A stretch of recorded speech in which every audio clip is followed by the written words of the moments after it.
2, 1. All right, and we'll welcome in to Clarinda, Iowa here, a Class 2A District 8 matchup here between the Clarinda Cardinals hosting the Clark Indians. Ethan Hewitt alongside Todd Jacobson tonight here on the KMA video stream. And Todd, a couple of teams come in tonight. Obviously, Clark undefeated on the season so far. Maybe a little bit of a misleading record, I would say, for Clarinda coming to this one 1-2. But obviously, two teams know how to put points on the board. Should be a pretty fun one here tonight. Absolutely, and Clarinda really got back on track last week with that big win over Trainer. And, Clark comes in 3-0, outscoring their opponents 196-7. So, but those three teams that they've beaten have not won a game yet. So I guess we're really going to find out a lot about whether, is Clarinda back and is Clark for real. Certainly, as you mentioned, the three teams that you mentioned before Clark, 0-9 on the season so far. Meanwhile, for Clarinda, 8-1. And we will take a quick break. We'll hop back on. We'll have some more stats for you here coming up. Starters, lineups, and everything, and all the action coming up here on the KMA video stream. We'll take a break for the national anthem. We'll be back. After this, Tom Moore talked with Colin Bevins, Clarinda head coach. With head coach of Clarinda Cardinals, Colin Bevins. And Colin, you had a really, and still have, a really tough schedule going forward. But your first 2 weeks were against two tough opponents. That got you ready for Trainer. Yeah, absolutely. Creston and Underwood they aren't two slouch programs in the southwest part of the state, and I wouldn't have it any other way, because when I scheduled it, I knew it was going to be a tough 3-game stretch. But those 3 games at the start of the year really prepare you for district play, and in Class 2A, district play is all that matters. So. I thought if we could challenge our kids before Week 4 started, the better off we'd be. And turns out we got a win last Friday against a very good Trainer team. And, our kids couldn't be more excited to get back to practice this week. Yeah, Trainer's a well-coached team, and not only that, but they've got some really pretty good athletes, a lot of speed and a lot of good skill people. What was the tide that turned the tape? Well, we had a big plays there early. It's kind of what set us up. Isaac had a big reception for 65, I think it was, for a touchdown, and then Tayden broke a long run off there. And I thought if we could control the trenches with them, I figured that would be a key to victory for us, was being able to control the front 7. They brought a blitz every time, it seemed like, into that weak A gap, and they had a lot of success with it. And, we just had to make our adjustments with that. And, there in the fourth quarter, we had a lot of success. And, hats off to those guys. They're a great football team, and they're going to do great things as the year continues. So it'll be fun to watch them, and it'll be fun for us to build off that victory. Controlling the trenches you talked about, I think any coach worth his salt knows that's where the game's won and lost, is in that front 5 on offense and the front 7 on defense. Talk about some of those guys that are really stepping up for you right now, because they had to learn a lot against Creston and Underwood. Yeah, absolutely. Eli Voorhees, he played guard last year, moved down to center for us. Tegan Fichter, he's a senior. He stepped in at guard and is playing a lot of guard this year. Mason Nally is another one of those. He's still learning at offensive guard, but he's getting a lot better, and he's a very good change of pace in there. He's more of a physical, down at you kind of a guard. Jace Wilmus moved from right tackle to left tackle to kind of help replace Logan a little bit. And we've had Jackson Myers, who moved from our fullback position to the offensive line to get some snaps this year, and he stepped in at right tackle. And they've really embraced being the physical, being the kind of the dogs of the team in a way, and they're embracing that, and they're going to work every day. You got 3 skilled people in Isaac and Tayden and Wyatt that took their lumps as sophomores, and kind of a lot. I reckon it to the same as the seniors at Red Oak right now, and they're having great success. And these 3 guys are really stepping up and leading for you. Yeah, they are. When their number's called, obviously Tayden's number's called a lot more than Isaac's. But when their number's called to go make a play, they make it, and there's no ifs, ands, or buts about it. I know they're going to get their all when it's their time, and they all offer something different. Tayden's kind of that run downhill, lead by example kind of guy. He's not going to be the most vocal kid on the team, and Wyatt's the huddle breakdown, and He's in everybody's face, talking to them, telling them to keep their heads up, change the momentum, stuff along those lines. And, Isaac's kind of the in-between guy. He'll lead by example most of the time, but when he needs to speak up, he'll speak up and he'll lead. And, that's been great to see those three grow up since when they've been freshmen and they were asked to step into varsity games as freshmen. And, those are something that's not typically done here at Clarinda. And, their freshman year was my first year, and I kind of threw them into the fire real quick just to kind of see what they were about, and I think it's paying off for them today. Let's talk about your opponent here now, Clark. You're 1-2. They're 3-0. Your opponents are 8-1. Their opponents are 0-9. And last year, big victory for you in about the same situation. You were 0-3, and they were 3-0 coming in last year. Is that going to be one that your guys are kind of saying, we got this? No, absolutely not. We went back and watched the game yesterday from last year, and it was only a 6-point game at halftime. So they know exactly what they're going to get in this Clark team. They're a physical downhill. They're going to take their shots after they set them up with their downhill run game, and our kids are ready. There's a little extra itch here because they're a good football team, and they play hard. Their coach has them playing really, really hard for them, and it's just going to be a physical battle on Friday, and I'm really excited to watch our kids go after it. Yeah, they've scored a lot of points. Got a quarterback who's throwing about 70% of his, completing about 70% of his passes, and they've got at least they've got two guys that are rushing for over 200 yards so far. So. Well-rounded that you've got to do a lot of preparation for. Yeah, absolutely. It's something that is going to challenge us in a different way. We haven't faced that downhill physical run team yet. Creston did it it's a different way than what Creston did it. Creston's a very good downhill running team, but this Clark team they'll put 10 guys on the line. Quarterback will take it and he'll just run downhill. So it's going to be a physical game, and it's going to be fun, and those first three games, like you said, are going to prepare us for this one. Yeah, physicality versus physicality. The most physical obviously is going to win. That is only makes sense, but it's tough to prepare your kids against unconventional. Yeah, absolutely it is. Everybody's got to have good eyes. Those DBs can't be looking in the backfield on a 3rd and short or a 2nd and short, because chances are they're not going to be going in the backfield. So, we have to read our keys. Our eyes have to be good. Defensive linemen have to read their keys. It goes all 3 levels on the defensive side. And it's going to be a challenge. But, going back to last week with Trainer, they ran a lot of different things that, they ran a few plays we didn't see on film the week before, and they tricked us in the backfield with our eyes, because our linebackers' eyes were pretty bad last week, and that'll be the focus for them tomorrow when we come out here for a defensive day, and that's one area that I'm hoping that we improve at is our discipline with our eyes on the defensive side. But if we can get that corrected, and we watch our guards and we watch wings and tackles, and so. All right. Well, welcome back now here into Clarinda, Iowa. Again, Ethan Hewitt, Todd Jacobson along here on the KMA video stream. We have a fun Class 2A District 8 matchup here tonight as the Clarinda Cardinals host the Clark Indians. We were talking a little bit beforehand. Obviously, a couple of teams. For Clark, you think this is probably really your first true test this season.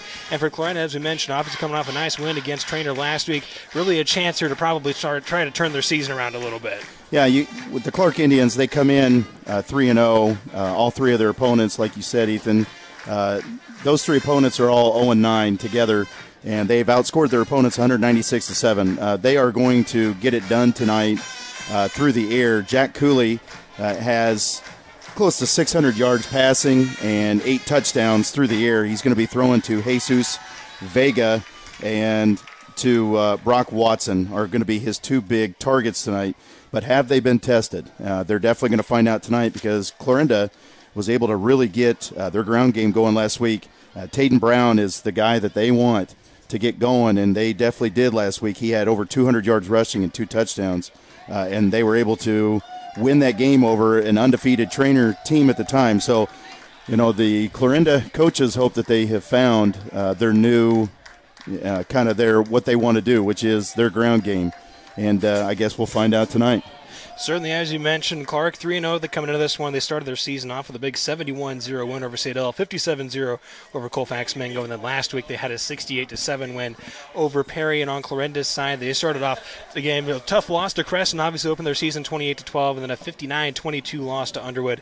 And then, as we mentioned, that win over Trainer last week. Although Clarinda does have the advantage in this series on its own, they are 4-0. Last year they won a game 40-7 against Clark, and obviously here tonight we'll see that Clark offense. We'll see what they're able to do offensively here tonight to start this game off. Yeah, and on the flip side of that, to add on to Clarinda's 3 games they've played, they've lost to Creston and Underwood, and both those teams are undefeated. So, they have been tested, and Clark has not. So, that kind of happened last year because Clark came in undefeated 3-0, and Clarinda came in at 2-1 or 1-2 at the time, and were able to get that win. So. Kickoff is about to be underway. The Clarinda Cardinals deferred, which means Clark Indians will start with this one to kick off this game. And the kick is away. We are underway here for this homecoming game here in Clarinda. This ball is going to end up rolling out of bounds right around the 10-yard line. So right to start off this game, we will have a penalty right off the bat. Now let's see, the one thing that Clarinda has kind of struggled with through their 3 games is with their pass defense, and that is something that, they're going to be challenged with right off the bat, but looks like Clark is going to make them re-kick it. They're going to do that. We are going to have another attempt at the kickoff here for the Cardinals.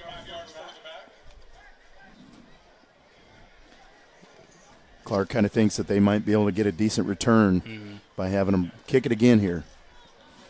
Want to have their chance at it here.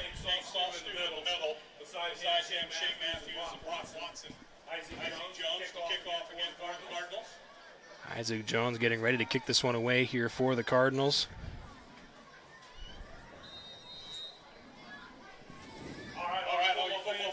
Looks like Nate Saucedo as well as Shea Matthews back to return for the Indians, as Jones gets set to kick this one off once more.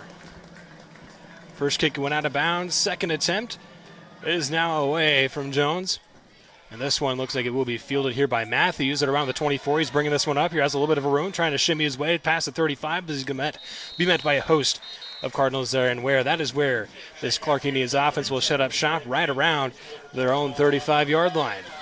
He had a little bit of a seam there if he would have cut right, but still, they took that penalty and were able to gain about 10 yards out of it. So set up shop at the 35 and in good shape. The Indians trot to the line. As I mentioned, Jack Clue, the quarterback for this Indians team, averaging just a little under 200 yards passing per game. He'll come out of the pistol look. He's going to hand it off here to his running back, who's going to be stopped here about just a yard or so. Looks like Nate Saucedo on the carry. Senior running back for the Indians. And that was just a straight dive in the middle of the defense. They are really good up the middle. And I don't think that Clark tonight is going to be making a living off of running the ball between the tackles. And I think they're just trying to set him up right now for something that might be some play action. Tight formation here, 2 tight ends in the formation. Shotgun. Cooley drops back, rolling to his right, skipping the pressure, looking for his man down deep, and it's going to be intercepted there by Isaac Jones, it looks like. And he's going to bring it back here. He's past the 40 now, past the 35, past the 30. He's finally going to be pushed out of bounds just outside the 26-yard line. Great play. Cooley just threw it up, seeing his guy maybe would just win it. But, Isaac Jones is 6'4" and can jump. He's a state high jumper. So that's a kid that was just won the battle right there, and Clarinda has set themselves up early. That's a good positive play. Certainly, and Jones, obviously, one of the many athletes that this Cardinals team does have. Obviously, Jones, Brown, or Tatum Brown, I should say, Carson Downey, a lot of good athletes on this team as the Cardinals offense comes out here in the pistol. Schmidt will hand it off here to Carson Downey. He's going to power his way up for a nice pickup of about 7 yards. Good run there from Downey. He's considered the fullback when they run the pistol, whenever teams run the pistol, and that's a handoff, and you're hoping that the linebackers kind of flow with the tailback Brown, and I'm telling you from watching him before, Carson Downey runs hard. Set up about a 2nd and 3 now. Pistol formation once again. First Smith is going to fake the handoff now, rolling out to his right. Under some pressure, gets past the hashes, finds Jones. We're going to call that one incomplete. It was trying a nice little sliding catch. Kind of just a little short, couldn't get his hands underneath. It's going to bring up about a 3rd and 3 now here for the Cardinals on their first offensive possession. And this is definitely going to be 2-down territory, so you can still, run the ball here on 3rd down and try to get it close or try to even get that 1st down. Cardinals, as we mentioned, big rushing team so far. Tatum Brown leads the team at 387 rushing yards, also has 3 touchdowns. Wyatt Schmidt, though, the quarterback, also can move himself. 32 carries, 204 yards. Shotgun look, 2 receivers to his right. He'll drop back, looking to his left. Throws it here, gets Jones. Nice grab. Snagged it from Jones. Now he's going to break away, and he's going to go all the way to the end zone. That is a touchdown for the Clarinda Cardinals. That's just trusting your athlete right there. He threw it into traffic to Jones. He was able to catch, tiptoe on the sideline. Just a great play by an athlete there. Isaac Jones on the sideline. That'll be our first score of the ball game. After the interception, Cardinals take advantage of the good field position in opponent territory. They make this a 6-0 ball game. Now they get set for the point after. They are actually going to go for 2 here, it looks like. Shotgun formation, 2 running backs in the backfield. Looks like Brown and Downey back there with Schmidt.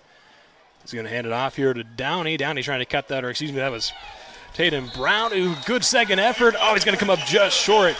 All right, no, that's like...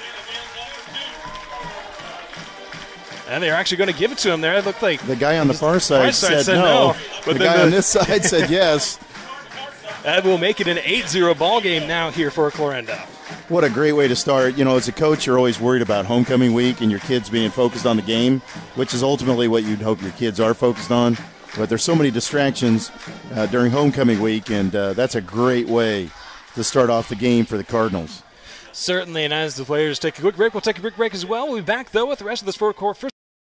Azria Health Clarinda provides excellence at every level, delivering exceptional service to each individual. From our inviting welcome program to our individualized care plans, we're with you every step of the way. Our team considers every detail in making you feel at home, providing a high level of personal attention. The entire Azria Health Clarinda experience is designed to encourage social activity and maintain regimens that foster health and well-being. Compassionate care, personalized service, state-of-the-art programs. Azria Health, Clarinda.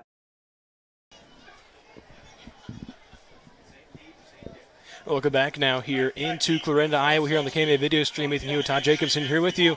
Well, Clarinda, Isaac Jones gets the interception and then gets the receiving touchdown there after a nice run after catch there from the standout athlete for the Cardinals. And another positive is Tatum Brown, their go-to workhorse running back. They didn't even have to rely on him, on that short drive.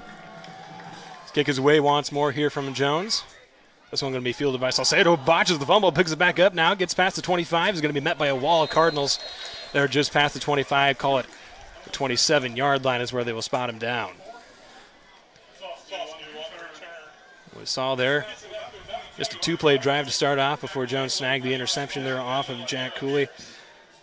Cooley this season was 30 for 43 coming into tonight, 599 yards. Also had 8 touchdown passes. Man, so far this year, it's been between Jesus Vega and Shea Matthews, the 2 standout receivers for them so far this season. Shotgun look here now, 1st and 10 from their own 27. He'll take the snap, a little bit of an option here. He's going to keep it himself, though, here, Cooley. He's going to trot out of bounds there after a nice pickup. We have about 6 or 7 yards right there. I will say this, he is a really good athlete. But he is not somebody that is going to put his shoulder down and try to be physical when he's running the football. And he simply wants to just get his positive yards, be able to sling it around. And that time I thought he had a lane up the sideline, but he took it out of bounds.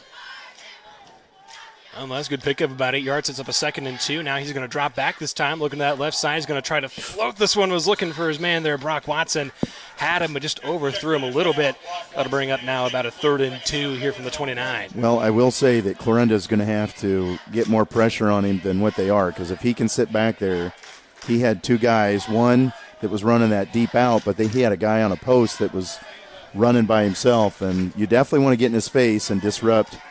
No quarterback likes to have anybody in his face, so they better get up there and start disrupting that a little bit, or he's going to pop one of these.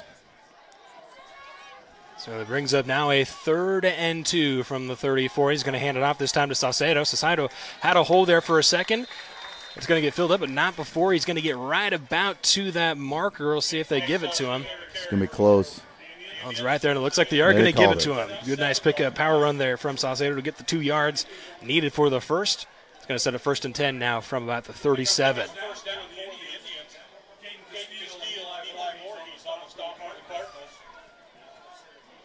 Saucedo, a senior running back for the Indians. Does have a rushing touchdown on the year, over 100 yards on the season so far. They'll come out now. A couple of tight ends tight on the left, also receiver out wide. Who's going to keep it again this time, cuts it forward, has a little bit of room before he's brought down from behind there. Now the Cardinals. Great play by the outside linebacker. Gets just past the line of scrimmage there. You know, he's the guy responsible for the quarterback on pitch. So that outside linebacker just did a great job. I didn't see the number because the sun is right in our eyes. I believe that was Jace Williams who made that tackle, the standout junior for the Cardinals so far this season. It's going to set up a 2nd and long, 2nd and 10 now here for the Indians. Cooley in the gun once more.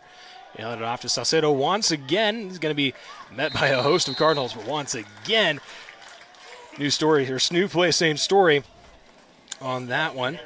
Yeah, their run defense, especially, like I said before, their run defense, especially up the middle, is rock solid. They are really good up the middle, and if Clark is going to have any success in this game, they're going to have to keep it to the edges and through the passing game, which now, you know, if you're the Clarenda's defense, this is a perfect situation because this is a, like screen territory, or this is definitely a passing down. Now you've made them somewhat predictable. 3rd and 8 here with just over 8 minutes left to play here in this first quarter. Jackson Myers with the card on that stop last time. Gun formation once more here for Cooley. Whistle before the snap. Looks like they're going to say Clark did take a time out before that play got off. As they take a quick break, we'll take one here as well here on the KMA Video. Nordland Insurance Agency. Over 80 years of service to our area. Holly Stansberry and her husband Pete own Nordland Insurance Now, an independent agency representing several companies, and they offer a full line of insurance products, including home, auto, commercial, farm, crop, life, and health. Nordland Insurance Agency, serving Southwest Iowa and Northwest Missouri. Visit us online at nordlandinsurance.com or call us at 712-542-5175. Nordland Insurance Agency, Clarinda. At the ARC Group, we take a disciplined approach to marketing. We understand that education and experience must be at the forefront of your decision-making process, and we also understand that all farms manage risk differently. This is Tim McGann with the ARC Group. I would like to meet with you, learn about your operation, understand your short and long-term goals, and then together we form a plan to maximize profitability on your farm. Call me at 712-370-3497 or visit us at agrisconsulting.net.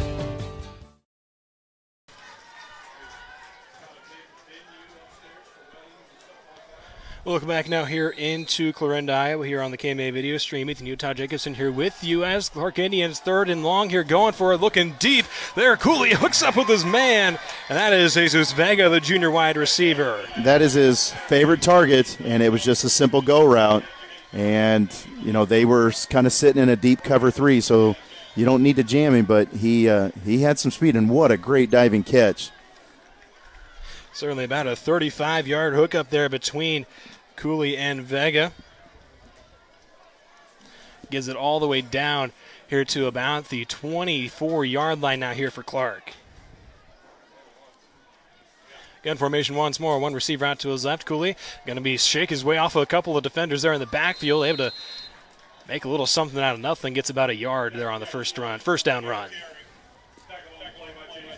It just doesn't look like, you know, he's got some room, but he's not fast enough to really scoot through those. So I don't think that, you know, Clark is going to be relying on that as we go along. I think that, you know, they're going to have to find some other thing other than finding that play right there. Clarinda's defense is too fast. They're not going to allow that to happen. There sets up a 2nd and 9 now. Cooley once more. The gun has running back in the backfield with him. He handed off to Saucedo. Saucedo going to power his way forward for about a 3-yard pickup. The 4 is met by a couple of Cardinals. Jace Williams, Jackson Myers, a couple of the Cardinals in on the stop there. Kind of a big unbalanced set for Clark. They've got a tight end, 2 tight ends in there, and they're trying to power football. And Clarinda's, especially those inside front 3 guys. And, I'm trying to get a few numbers up there, but, Jace Wilmus and those guys up the middle are too tough. This is a very predictable passing situation here. Cooley is going to drop back from the gun. Slings it looking for his man. Oh, nearly intercepted. Was looking for Cole Wyatt. Ended up tipping it in the air. There, and it looks like Wyatt Schmidt almost had himself an interception right there. And that's kind of saying something that you overthrew your 6'6" tight end. But, yeah, that would have been disastrous. But, 4th down, this is a big place for Clarinda's defense. They can get off the field here. This would be big for them. It's going to be about a 4th and 6 attempt for Clark. It looks like at the moment they're going to keep their offense on the field as they trot to the line. Cooley in the gun, Saucedo in the backfield with him. 2 tight ends to the right, also receiver wide out. Wright is going to look to that right side looking for his man. That got deflected just past the line of scrimmage there by Ethan McAndrews. Good defensive stop for the Cardinals as they force the turnover on downs. I don't know exactly why they'd want to. It was a quick hitch, and he hitched even before the 1st down marker, so I'm not sure that would have been the one play I would have pulled out of the playbook. But, it was a tip to the line of scrimmage, so Clarinda now 1st and 10 from their own 20. Long field to work from now on that first drive. Started deep in opponent territory. See what they can do here now with a long field.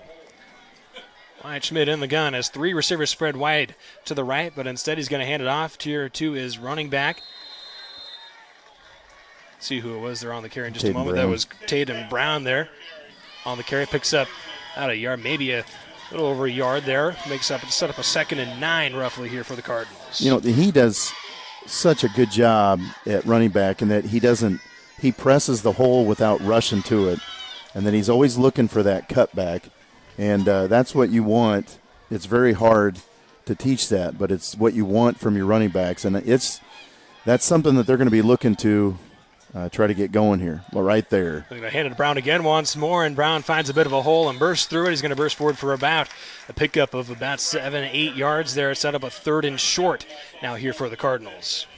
And that was one of those where that play was not designed to come back this way, but he got to the line of scrimmage, and with his peripheral vision there, he sees that hole open up to his left, and so he cut back for positive yards.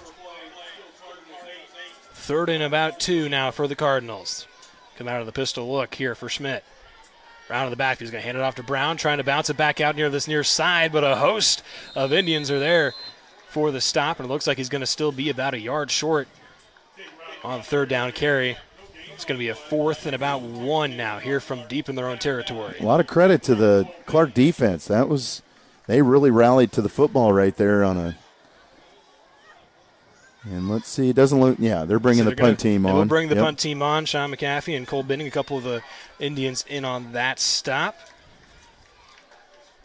As the Cardinals get set to punt this one away, as they are inside their own 30 around the 29. Caden Butt set to punt this one away. That was Schmidt actually that punted that one away. Fielding it here for the Indians there was Austin Gonseth. He's only going to get a couple of yards before the Cardinals rallied to him just past the 45. Actually going to mark him right at that 45-yard line, it looks like, where the Indians will take over once more.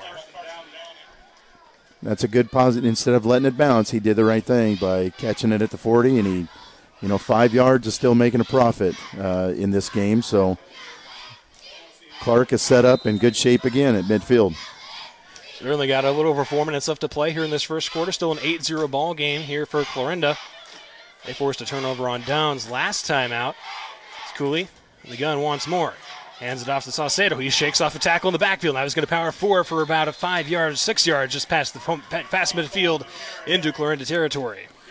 And that was Karsten Beckel was the one that came up from his safety spot. You know, he's a lane player, so it was a good play by him, or that would have been a bigger gain. But that was just an off-tackle play. They pulled the backside guard and got the kick out. Now, luckily, Clarinda had one guy that bust through, and he luckily didn't avoided that tackle, or it would have been a loss. Call it about a 2nd and 5 here now for the Indians. Gun look once more. Hand it off to Sato once more. This time, though, he's going to be met after right at that line of scrimmage there by Carson Downey. Good tackle there. Good solid job by the linebacker, Downey. He stayed at home because he cut back that time, and he stayed at home as a linebacker and filled the hole. And so that brings up a 3rd down and 4 now. Downey, a second on the team in tackles this season with 17 so far. Has also gotten in the backfield a couple of times, and he sets up a 3rd and intermediate, about 3rd and 5 here for the Indians. It'll be gun look once more here for Cooley. Has 2 tight ends to his left, also a receiver out wide. Salcedo in the backfield, fakes the handoff, dropping back, having to avoid some pressure now, and they're going to get home. A couple of Cardinals in on the sack there. Bringing some pressure. They had blitzed a couple linebackers that time on a predictable passing situation. They were going to sit and just let their front 5 guys do it. So, great call. After having to punt it away, the Cardinals force a 3 and out. McDowney was actually one of the ones that got in there on that stop, or on that sack, I should say, for the Cardinals. Had another one there with him. Tatum Brown is now back deep to receive. This might be brand new for Clark. I'm not sure in the previous 3 games that they had to punt. I think they had 2 punts total on the season. Downey fields this one right around the 20, ends up slipping there, it looked like, as he slid right past the 20. Is a little slow to get up there. Might have. It looks like he's going to be fine. He's going to stay on the field for this offensive possession. Looks like here for the Cardinals. They will set up shop at around the 21, 22-yard line is where they will spot him.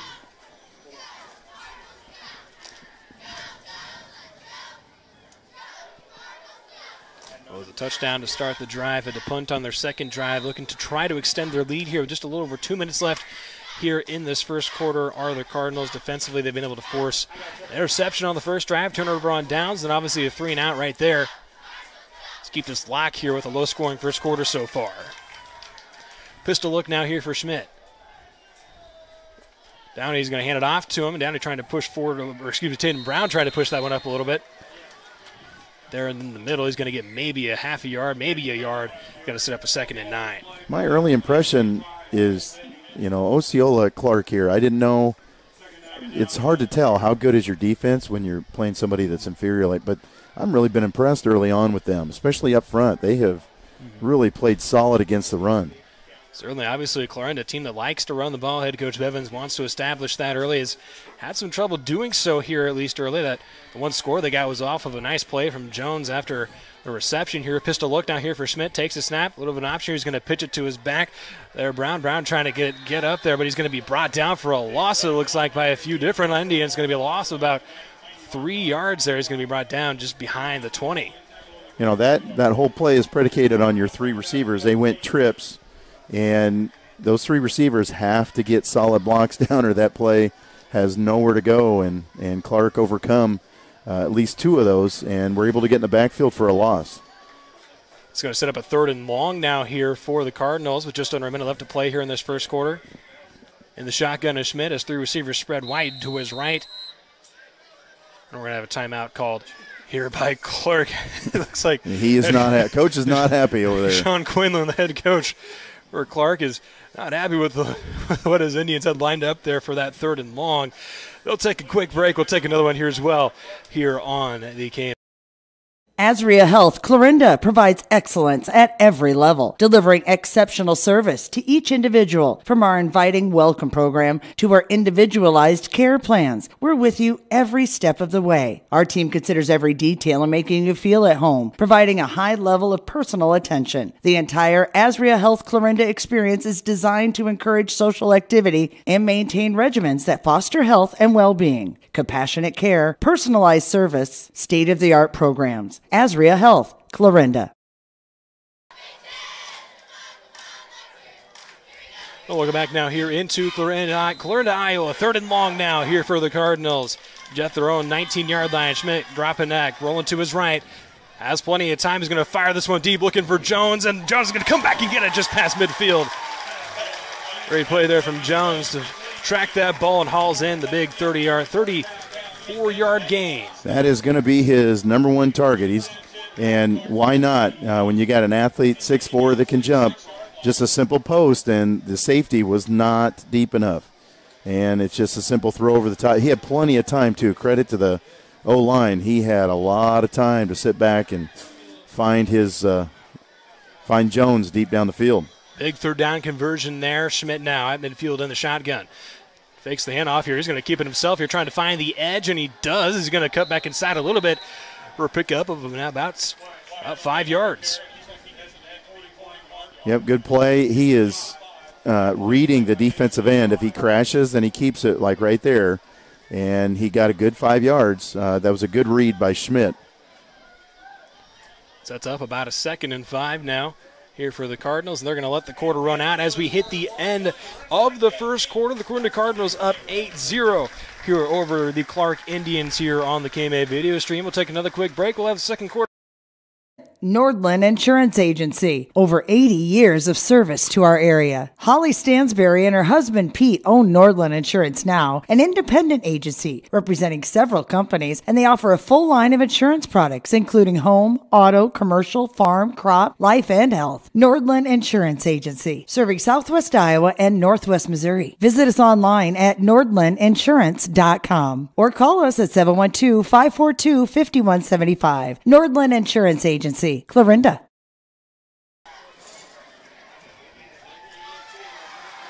Welcome back now here into Clarinda, Iowa, here on the KMA video stream. Ethan Hewitt, Todd Jacobson here with you tonight for this Class 2A District 8 matchup here.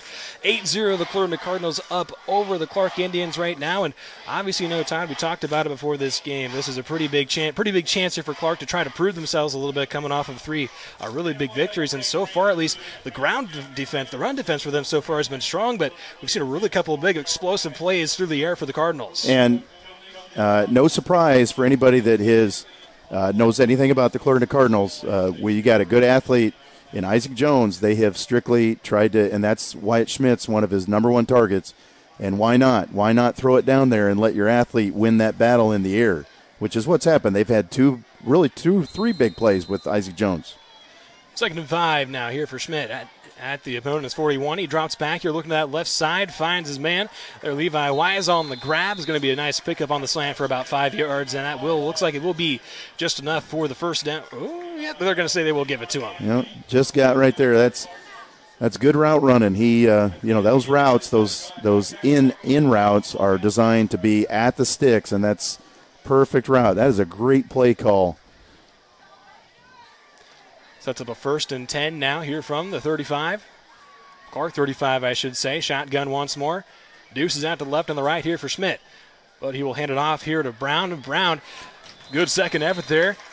Cuts his way up the field in the middle there for a good pickup of about 5 yards. And if it wouldn't have been for Austin Gonseth of the safety from Clark, that was a shoestring tackle, and Taden Brown would have scored.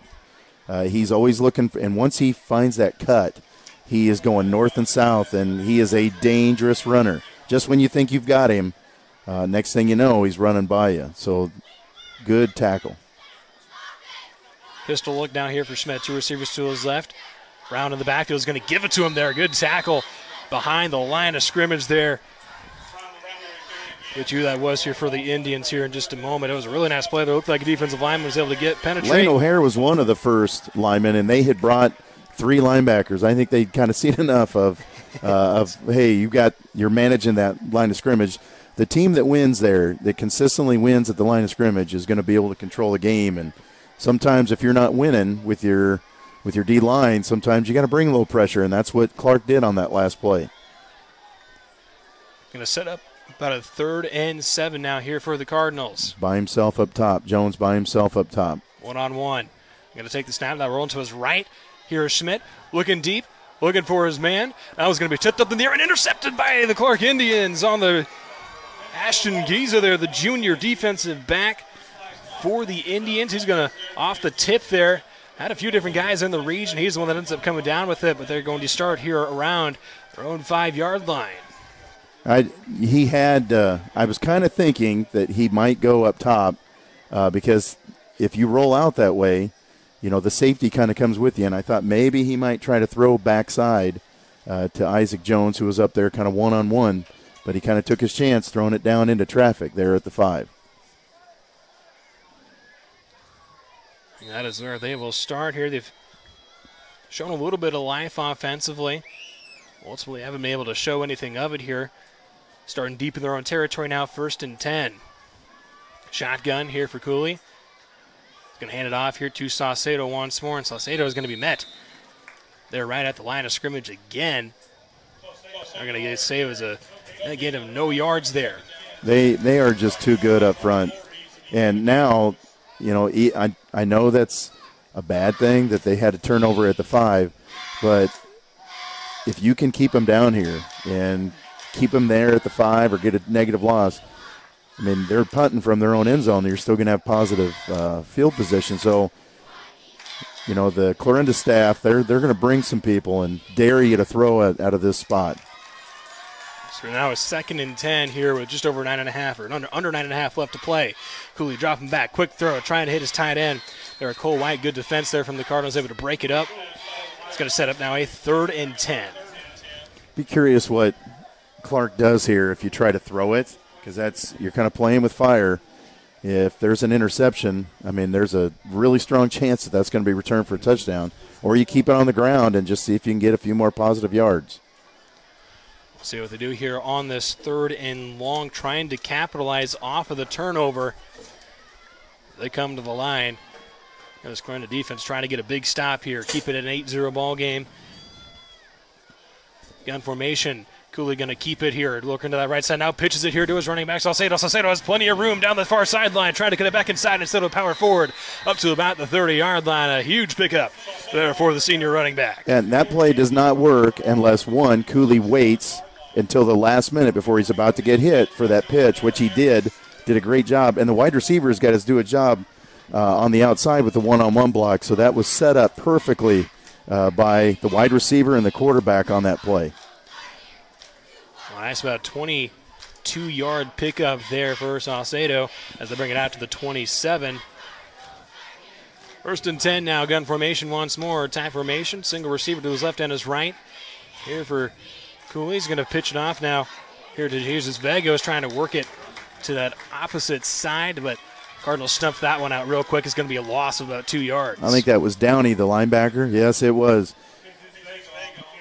He is, but to me, he is the most impressive of the. Now they're really good, but Downey, I'll take a few of those guys at linebacker. He is really good, and that's a kid that's been taught to stay at home, and he did exactly that on that wingback counter. Here now with 8:44 left to play here in this first half. Gun formation once more here for Cooley. Receiver to his right. Dropping back, under pressure, trying to get away. Able to just get away. It's going to be intercepted there. Downey going to take that one all the way back to the end zone. We just mentioned his name, making another big play. Gets the defensive touchdown for the Cardinals. And that's an interception and a pick six for Downey, but without the pressure, Cooley doesn't throw it with it. He's not going to throw it. Except that pressure came, and he felt kind of compelled that I better get it out of my hands and threw a bad pass. Jace Wilms, it looked like the junior lineman, was one of the ones there in on the pressure for the Cardinals, forcing the bad throw. It's the 2nd interception now here for Cooley on the night. You could just kind of get a sense that, you're just kind of you're playing with fire down here by throwing some short stuff, and Clark really paid the price there. 2-point attempt here now for the Cardinals. Schmidt in the gun has 3 receivers out to his right. He'll hand it off to his running back there. Dominic Polsley, the one on the reception there. Posley, they're running on the carry. Gets it in for the 2-point conversion. 16-0 ball game now here. According to Cardinals, up over the Clark Indians. We got 8:26 left here in the second quarter. We'll be back after this here on the KMA. At the ARC Group, we take a disciplined approach to marketing. We understand that education and experience must be at the forefront of your decision-making process, and we also understand that all farms manage risk differently. This is Tim McGann with the ARC Group. I would like to meet with you, learn about your operation, understand your short and long-term goals, and then together we form a plan to maximize profitability on your farm. Call me at 712-370-3497 or visit us at agrisconsulting.net.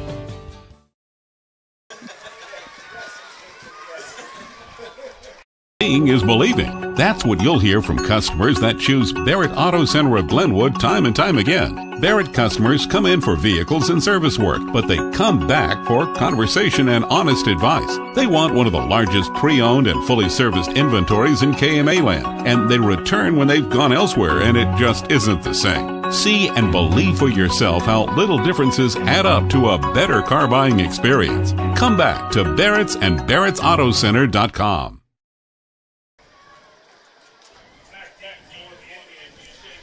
Well, welcome back now here into Clarinda, Iowa. Carson Downey makes it a 16-0 ball game here for the Cardinals off of the pick six. Isaac Jones gets set to kick this one off once more. Shea Matthews back deep to return for the Indians on this kickoff. You know, that usually happens, right? Whenever you start complimenting a player and then he just does something good right after that. Certainly Downey making his presence felt here the past few drives, both offensively and defensively for the Cardinals.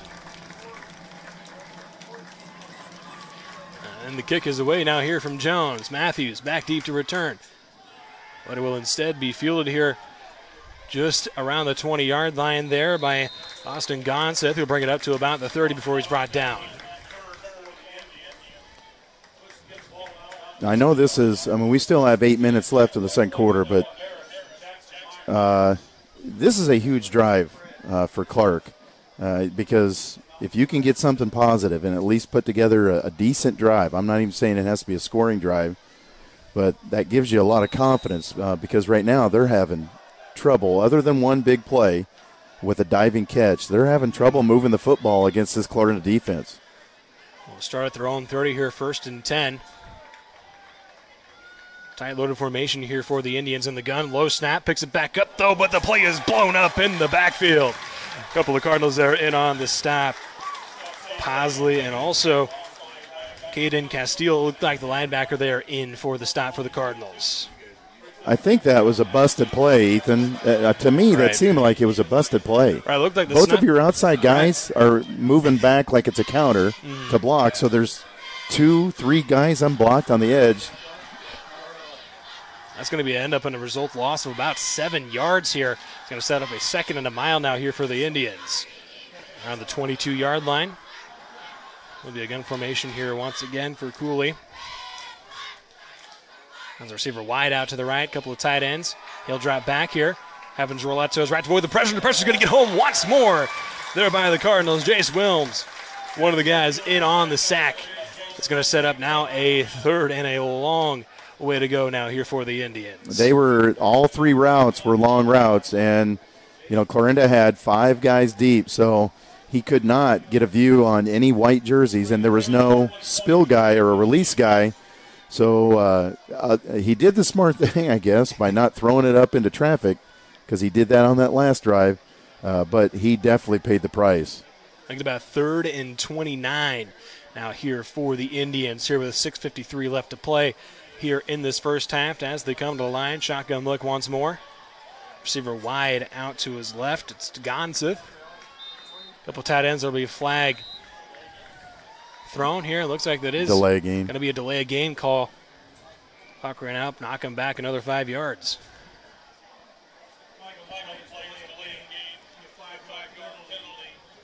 Make it now a 3rd and 34. Here for the Indians. As you mentioned, obviously this is a bit of a big drive here for Clark to try to get something going offensively here in this first half without letting the game get completely out of hand. But I'm sure this is not the result that Coach Quinlan was looking for. Yeah, and like we said, as this drive started, this is a big one. And, the other thing that you got to be concerned with is if you give them a short field, next thing you know, you're down 3+ scores. Cooley rolling out to his right under pressure, has his man. It's Brock Watson, and Watson's going to bring it up to about the 18-yard line before he's tackled there, it looked like, by Wyatt Schmidt on the tackle. Is going to set up a 4th and long here for the Indians. They'll bring out the punt team for this one.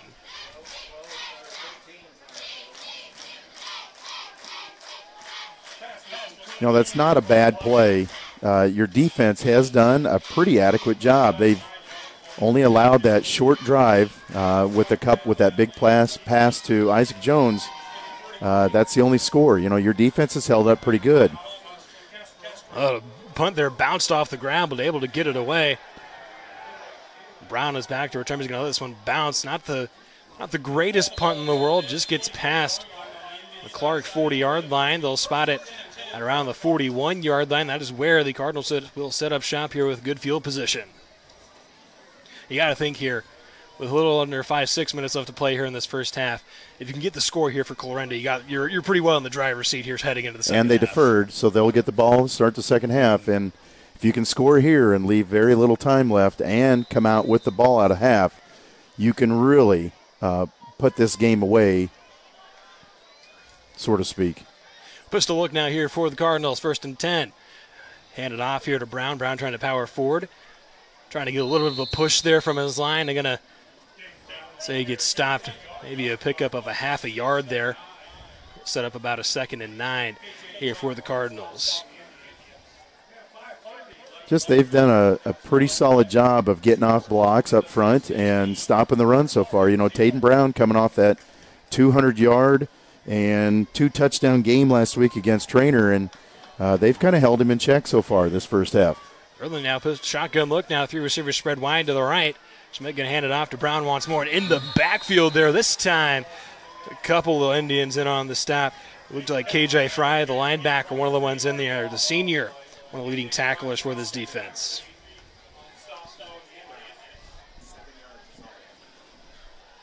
So when we were talking about how Taden Brown, they've held him in check, he's sitting at 7 yards rushing here with 4 minutes and 40 seconds left. But I don't think the coaches are going to complain much about it when you got a 16-0 lead. Certainly. Had a loss of about 3 yards there on that run. Now sets up a 3rd and long, about a 3rd and 12. They'll spread the field 4 wide. Gun look here for Schmidt. He's going to drop back. Rolling to his right. Under pressure now, and the pressure's going to get home there on the sack. Sean McAfee, the junior defensive lineman, that is his 3rd sack on the season. It will set up a long 4th down here back into Clarinda territory. And that is, I know that's a negative play, and Schmidt kind of took the sack, but he did not see anything that he liked, and there was nobody open downfield. They had 3 guys, and there were too many white shirts that were in those areas, so punting is winning, as Hawk fans would all say. Iowa Hawkeye fans would say. I say you are still up 16-1 here. High punt there. Good, though, able to get it away just in time. A couple Indians back to receive here. And it will be there on the return there with Shane Matthews. Going to be met. Not the greatest return in the world. It's going to be brought down around the 14-yard line is where they will spot him. But again, obviously, a bit of a tough spot to start here inside your own red zone here for the Indians. And let's see if they can get, if Clarinda can get a couple stops here on 1st and 2nd down, they'll watch for them to maybe use their timeouts here, try to keep enough time left that they might be able to try to get another score right before halftime. 3:48 left here in this first half, coming to the line. Gun formation, that tight look again, one receiver out to that right side. Cooley. Quick pass, they're out to his man, bringing it up now, past the 1st down into a couple of yards more. There was Jesus Vega, the junior. Yeah, that is by 12. Far his favorite target is Vega, and he's got some quicks. That's 11 yards, and all they did is just throw it to him. He had space because it's a cover 3, so he's got about 6 to 7 yards that corner's giving him, and just throw it to him and let your athlete kind of make some moves. Get him up to about the 37-yard line now, or excuse me, looking at the 1st down marker instead of the actual line of scrimmage there, up to about the 27-yard line, I should say. And now, Cooley, you're going to keep it. It looked like maybe wasn't wanting to keep it himself, but ended up keeping it anyways. He's going to at least get back to the line of scrimmage, it looked like, to bring up a 2nd and 10. Yeah, that's another one. I'm not sure. Looked like there was that was a botched play at the line of scrimmage. Not something you want when you're trying to put together a drive right before halftime. Clock will keep ticking now. We get under 3 minutes. Left to play now. Clarinda obviously still up 16-0. The defensive touchdown from Carson Downey on the pick six. Cooley comes out into the gun once more. As Vega out wide to the right. He'll drop back. He'll look that way. Fires at Vega. Has beat his man. Oh, and just out of reach trying to make the diving catch. There from Jesus. Vega not quite able to haul it in. If you're the corner over there, you cannot have flat feet. Not with 2:30 left and them. That you know that they're going to try to pop one over the top. So, that's when, as coaches, you just tell them you got to start backpedaling and turning and running early.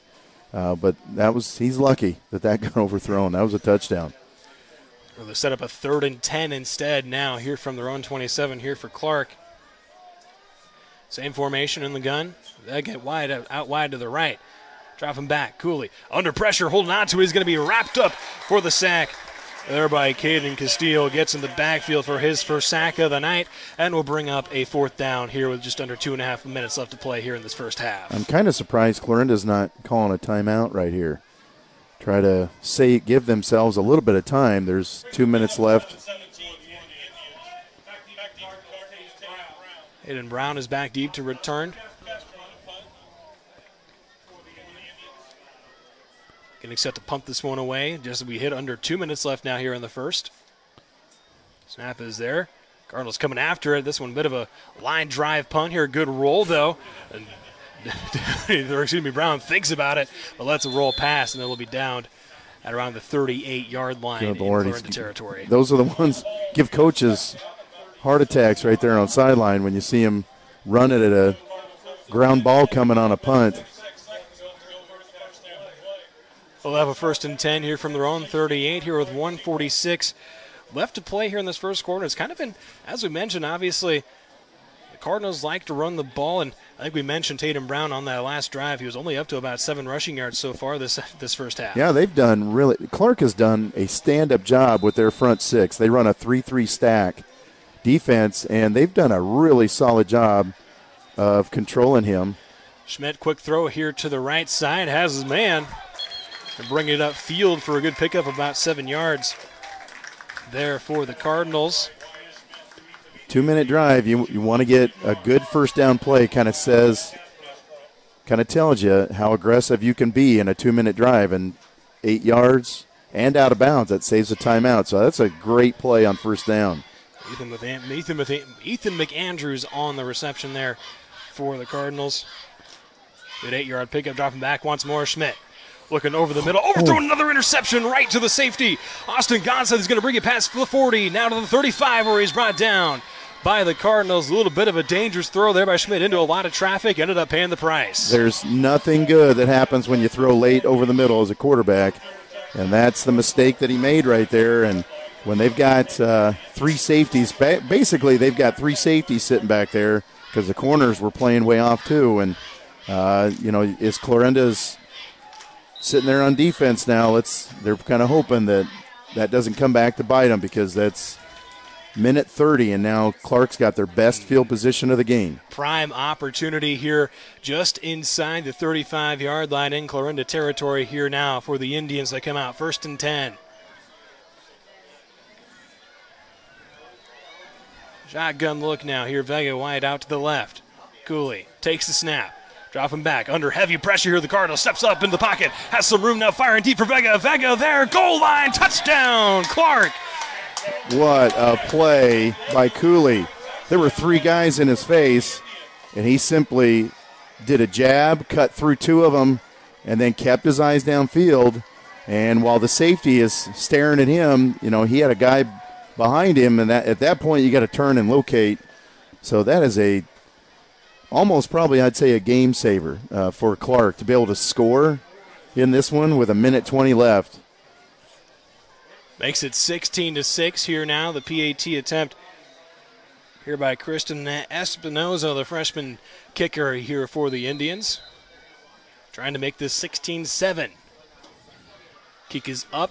Line drives it straight through the uprights. Makes it a 16-7 ball game here. Clark trying to keep it alive here in this one. Here with a minute 23 left to play here in the first half. The Clarinda Cardinals up 16-7 over the Clark Indians. We'll be back after this here on the KMA Video. Bedford Drug offers more than just your prescriptions. They are now providing immunizations, including flu, pneumonia, and shingles vaccinations. Plus, they offer prescription synchronization for your convenience. Stop in and visit with pharmacist Mike Schweitzer for more information. See their expanded gift selection, too. Convenience, competitive prices, and people willing to help. Just a few reasons that Bedford Drug is the pharmacy with more for you. Get professional and experienced advice on the spot. Bedford Drug on Main Street in Bedford. Seeing is believing. That's what you'll hear from customers that choose Barrett Auto Center of Glenwood time and time again. Barrett customers come in for vehicles and service work, but they come back for conversation and honest advice. They want one of the largest pre-owned and fully serviced inventories in KMA land, and they return when they've gone elsewhere and it just isn't the same. See and believe for yourself how little differences add up to a better car buying experience. Come back to Barrett's and Barrett'sAutoCenter.com.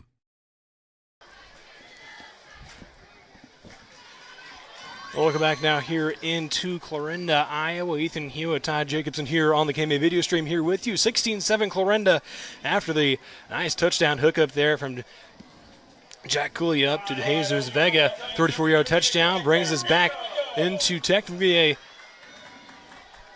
about a two-possession ball game, still technically down 9 here, but nonetheless a little bit of momentum here for Clark as we get closer to halftime. Yeah, I think the surprising thing is, Clarinda is sitting here with a 16-7 lead, and they only have 77 total yards of offense here in the first half. So, that is, I think they expected that they were going to be able to run the ball a little bit better, and I think they'll be making some adjustments at halftime to try to figure that out. So we'll see what the Cardinals can do here now off of that line drive kickoff. They'll set up offensively here at their own 44-yard line. With a little under a minute and a half left to play. 16-7 here for Clarinda over Clark at the moment.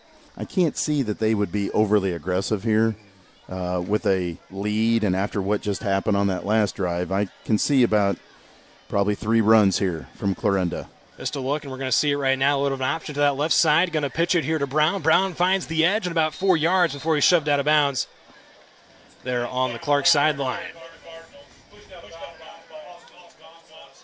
Onseth there to cut off the edge before a bigger pickup there for Brown. I still don't even know if I would even risk with something like an option like that, even though it's a fairly safe play, but you're still risking something bad from happening. You don't want Clark to have any other chances here right before halftime.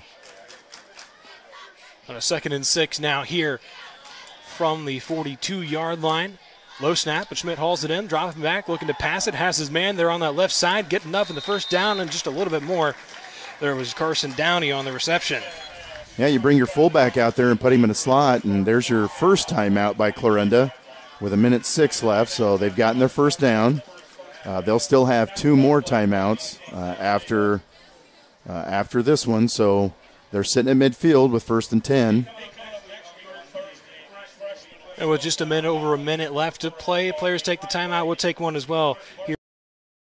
Nordland Insurance Agency. Over 80 years of service to our area. Holly Stansberry and her husband Pete own Nordland Insurance now, an independent agency representing several companies, and they offer a full line of insurance products, including home, auto, commercial, farm, crop, life, and health. Nordland Insurance Agency, serving Southwest Iowa and Northwest Missouri. Visit us online at nordlandinsurance.com or call us at 712-542-5175. Nordland Insurance Agency, Clarinda.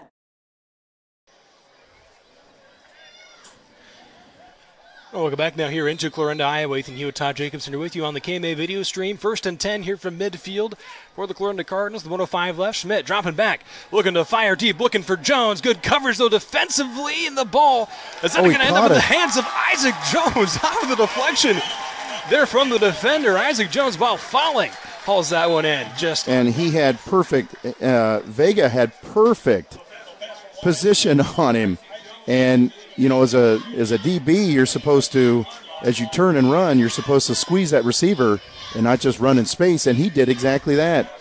And Jones was able to grab the ball that was headed right for the DB and then pull it over him.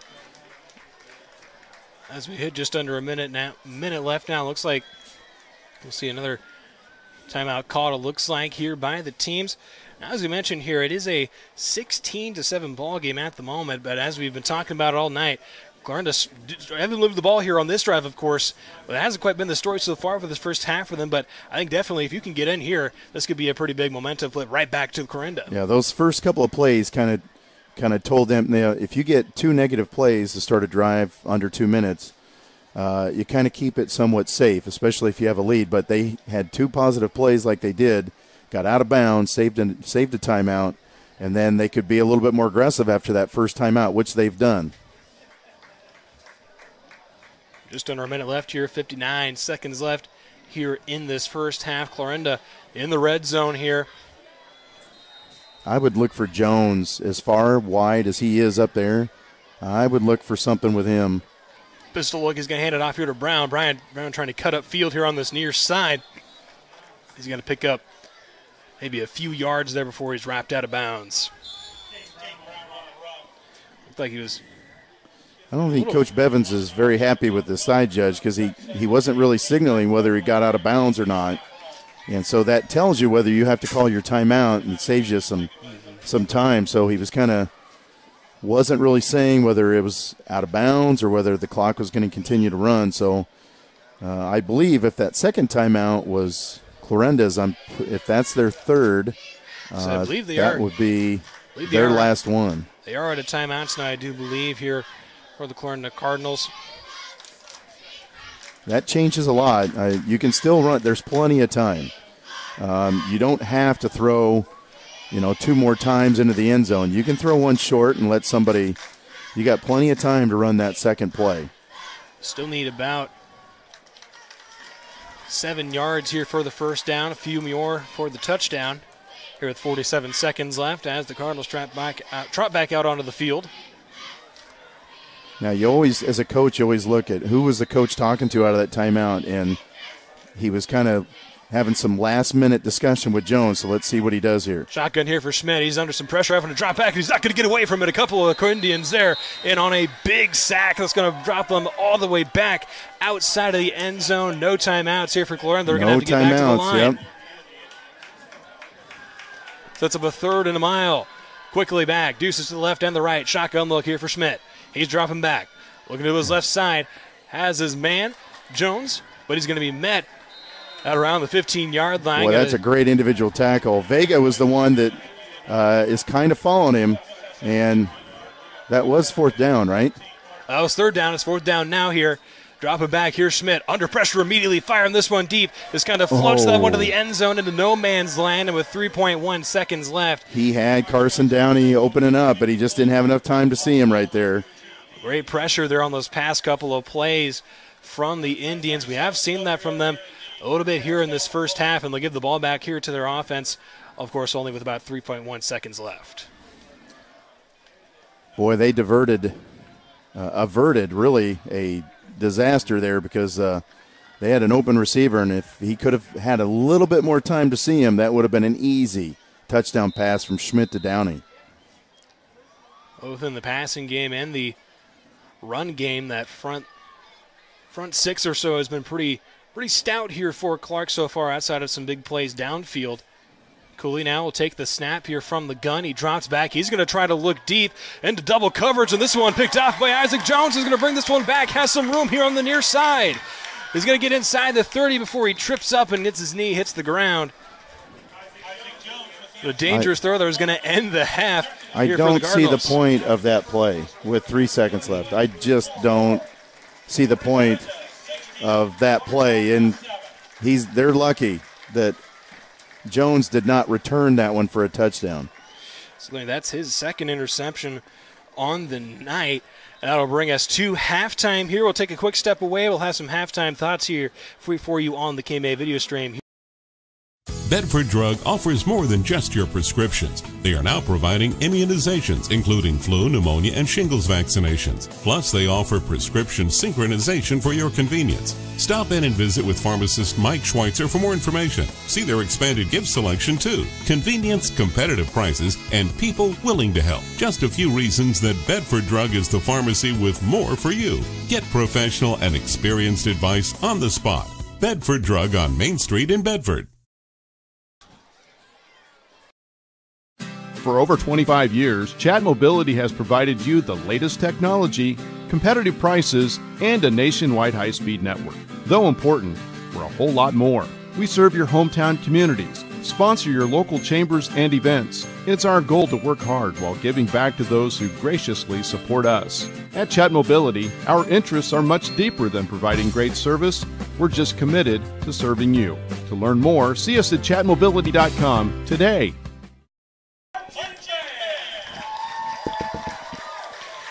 Well, welcome back now here into Clarinda, Iowa. Ethan Hewitt, Todd Jacobson here on the KMA video stream here with you. Halftime here in Clarinda. 16-7 Clarinda up over Clark right now. And Todd, obviously, it's been a little bit of a defensive battle. Only one touchdown offensively for both teams so far. And it's really been just a couple of big plays that have resulted in those touchdowns. Absolutely, and turnovers have been a pretty important part of this first half, as Clarinda, one of their scores. Their second score was that pick six. One of my keys before the game started was that Clarinda was going to have to establish a ground game, and I really questioned whether Osceola Clark had seen a ground game like Clarinda was going to bring, and I've been really impressed in the first half. And they only have 3 down linemen, and they're bringing 2 and 3 more, and it's kind of given Clarinda's front 6 there some fit. So far you've got Clarinda with about 100 and 140 yards now at halftime, and then Clark with 110. So it's going to come down to who can make the bigger plays here in the second half. Certainly, we've seen 3 interceptions thrown so far by the Clark quarterback Jack Cooley so far. Obviously, he's been a pretty big part of their offense. He's been averaging well over 200 yards passing so far, and really, we've seen the big plays with Vega, obviously, but also just a couple of maybe mental mistakes, decision-making there, maybe not quite where you'd like to see it there if you're Coach Quindle so far. Well, and I'm sure in the 3 previous games they've been able to, and you can tell by looking at what they've come in with stats that their run game has kind of helped set up a lot of their pass game. I'm sure the 3 teams that they've played don't have the front 6 and front 7 that Clarinda's bringing. So they're bringing a lot of heat. You know, that one play that they were able to score on, really they should have had him for a sack. Cooley's a good athlete, and he was able to slip through those 3 guys, keep his eyes downfield for a big play. But, you know, I'm thinking that if Clarinda can get their ground game going in the second half, that they can really take control here in the second half. Certainly, and those interceptions so far defensively, Ozzie Jones, a couple of them. Also the pick 6 coming from Carson Downey here in this one so far. Both teams able to get in the backfield defensively. Multiple sacks for both teams so far.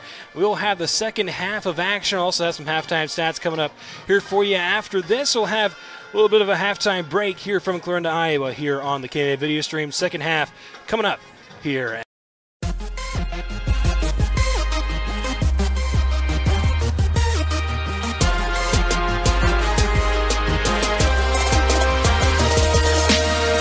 Welcome in and back in on upon further review Thursday. It is a Thursday throwdown. Derek Martin. So I was thinking about this, Derek. I'm going to cut you off right here. Okay. So Trevor's is turn left Tuesday, so should ours be throwdown Thursday? I'm going to have to retool this again. One thing that we should not do is do things that Mater does. Yeah, or in the same vein. That's a good point. So Thursday throwdown. You like that? Yeah. Okay. Thursday throwdown. Derek Martin alongside Nick Stavas talking some mixed martial arts. We like all of our martial arts mixed. I like them all mixed together. Yeah. And it is coming off of a wild, wild week. Yes, last week we talked about UFC 279, and we talked about fights that were not appealing and fights that did not happen because of the none of them happened. Yeah, none of them happened. The fights we previewed and actually, happened. It turned into a better card. It did, yeah. More appealing matchups, certainly. What are your takeaways kind of from the Khamzat Chimaev situation where, you know, he comes in over 8 pounds and just kind of makes light of it? And I know purists of MMA, actual fighters, they don't like that crap. No, and I think it was kind of a stupid business decision on his part. I mean, Dana, you said last week, and I think it was a really good point. You know, Dana probably went up to him and said, "Hey, do this for me. Fight Diaz, send him off. You have your title shot." And he just didn't even try to cut the weight. I mean, he didn't even try. He showed up to Vegas 16 pounds over. Weight cuts start. People don't understand. Weight cuts start weeks before the weigh-ins. Yeah. And he wasn't even trying. And then something about the doctor, which, I mean, I've never heard of a doctor monitoring a weight cut ever. So I think it was pretty obvious when he went up there. He missed the weight by 8.5 pounds, and then he laughed. Like, I think it was pretty obvious that he never wanted this fight in the first place, and I'm not really sure why, because all you had to do was go in, beat a far inferior opponent, and you're guaranteed a title shot. And now, I mean, he's kind of, not only has he lost a bunch of fans, but I think he's lost the good graces of the higher-ups there. Yeah, but do you think now, I mean, good graces or not, after what he did to Kevin Holland, and just looking like a complete, what we thought he was? Yeah. You know, because how many, he's been hit with 3 significant strikes in his entire UFC career? Well, he was hit with a lot against Gilbert Burns. Oh, was he? Okay. Yeah. Other than that, yeah. then? Okay. I mean, Burns tagged him a lot. That was a really Okay. close fight. I even thought Burns might have won that fight because it was a split decision. Mm-hmm. But but outside of the Gilbert Burns fight, yes, you're correct. Because in his first 3 fights, he was struck 4 times. Yeah, it's it's insane. And he absorbed 0 against Kevin Holland. And I just don't see that there's any way they can keep him down. But they're not going to give him a title fight next. Obviously, he's going to have one more fight, and then the winner of Usman and Leon Edwards, obviously. Yep. Who's next? Colby Covington? Yeah, I mean, he's just sitting there. I think he's still the second best welterweight in the world. You know, I don't want to take away from anything Leon Edwards has done, but for 3 years there, it was Kamaru Usman, Colby Covington, and then everyone else. And I still think to an extent it's like that. So I think Chimaev has to get past Colby to deserve that title shot. I have to ask you this, though. You're a WWE fan. You follow WrestleMania, WWE, all that stuff. Have you ever seen... I mean, this was like a Vince McMahon heel turn. Like, it looked like it was scripted by the WWE. It was unbelievable. I mean, he was the darling of the UFC, this quiet, soft-spoken guy who's just a killer, and all of a sudden he's getting in the ring going, you know, F everybody, and I'll kill you all, and all this stuff. It's like, wow, why, what happened? I'm wondering what happened. I don't know. Which, by the way, you know, he had no choice. Because the fans made the heel turn for him. But if you lean into that, though, that can be very lucrative. That can be very lucrative. He did. And so if he continues this, if he continues to, you know, build this persona, great for him. To your question, everybody needs a heel. Yeah, the Kevin Holland, like, I don't know. Kevin Holland was not prepared for that fight. He wasn't preparing for that fight at all. He was preparing to fight Daniel Rodriguez, a completely different fighter, much lower level opponent. And Kevin Holland isn't even a top 10 welterweight contender. So I don't know how much you can take from this. Obviously, it was dominant. He jumped him off Kevin Holland went to touch gloves, and Chimaev shot a takedown, which I thought was kind of a not very nice thing to do. But I mean, he looked good, but I still have to see more, because the one guy that he's fought in the top 5 was Gilbert Burns, and that was a very close decision. Yeah. Okay. Few other things real quick. Nate Diaz, he gets the fight that we wanted to see more so than the Chimaev fight with Tony Ferguson, and I haven't seen it. I was just kind of following, and I was very, it was fun to follow, just in terms of kind of the weird things that they were doing. You knew there was definitely some weird crap going on, but Tony Ferguson shoots in, and that's just a bad decision. He's since said, "Hey, I never should have done that. I don't know what I was thinking," and gets guillotined. Yeah, I mean, I watched the fight. I thought that it was I enjoyed it. I thought it was fun. It wasn't high level stuff, because I mean, these are 2 guys well over 30 years old who really aren't very good anymore. But it was fun. I mean, the showmanship. You know, Diaz taking the breaks and laughing and joking, and but Tony Ferguson was just destroying Diaz's front lead leg. I mean, his right leg was toast. It was completely compromised, and I think had he kept going to that, he might have found some success. His shin was bleeding. It was a really nasty cut on Tony's shin because of a kick that Diaz checked. But I mean, it was fun. It was enjoyable. I mean, what a perfect way for Diaz to go out. I think it couldn't have been written any better. Were you surprised he put over the UFC on the way out? I thought he would say F this, F that. You know, no. But now he's kind of like, I'm going to come back. I think it was one of those situations where it kind of hit him, you know, and I think in his walkout was just unbelievable. Walked out to the Rolling Stones, Give Me Shelter, goosebumps. And I think in his walkout, he looked a little emotional. It almost looked like he was holding back tears, because I mean, it's such a big part of his life. Oh yeah. And I think at the end of the fight, he finally kind of realized, like, I've been at odds with the UFC, but also like they've given me a chance and a platform to be a Diaz. I mean, he's not a Diaz without the UFC. So, you know, and they gave him those fights against Conor that he didn't really deserve, but he got, and it built his brand. And so I think that all kind of came back to him, you know, at the end of the fight, and that's why he thanked him. But I mean, again, just a perfect way for him to go out to get the finish. Great stuff. Two other winners I want to get your comments on. Irene Aldana with an up kick to the liver. Coolest thing I've ever seen. Unbelievable. And then how about Jailton Almeida? Is he on his way to stardom? I did not actually watch that fight. I didn't sit down and watch until the main card started. I haven't gotten to watch it, so I don't want to speak on it. But, I mean, yeah, rear naked choke. I thought it was interesting that fight was at 220. Yeah. That was kind of strange. That's what he kind of walks around at. Okay. He's got to make a choice, and it's probably got to be light heavyweight. Yeah. But at this point, he has been unbelievable in his 2 UFC fights. Hasn't lost since 2018. Yeah. Yeah. He's won, what, like 16 in a row? What I'm looking at Tapology right now, he lost in March of 2013. This was Submission Circus 5, whatever the heck that is. But in the UFC, yeah, he hasn't lost.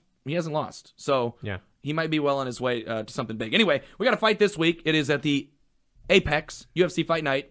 Corey Sandhagen and Song Yadong headline it in the bantamweight bout. Yep. And what are your thoughts? I mean, this should be a good banger. Yeah, Song Yadong, I've always been a huge fan. I mean, he's like, what, 22, 23 years old. He came into the UFC at 18. He was the youngest. He's 24 now. He came in the UFC at like 18, 19. He was the youngest to ever win in the UFC.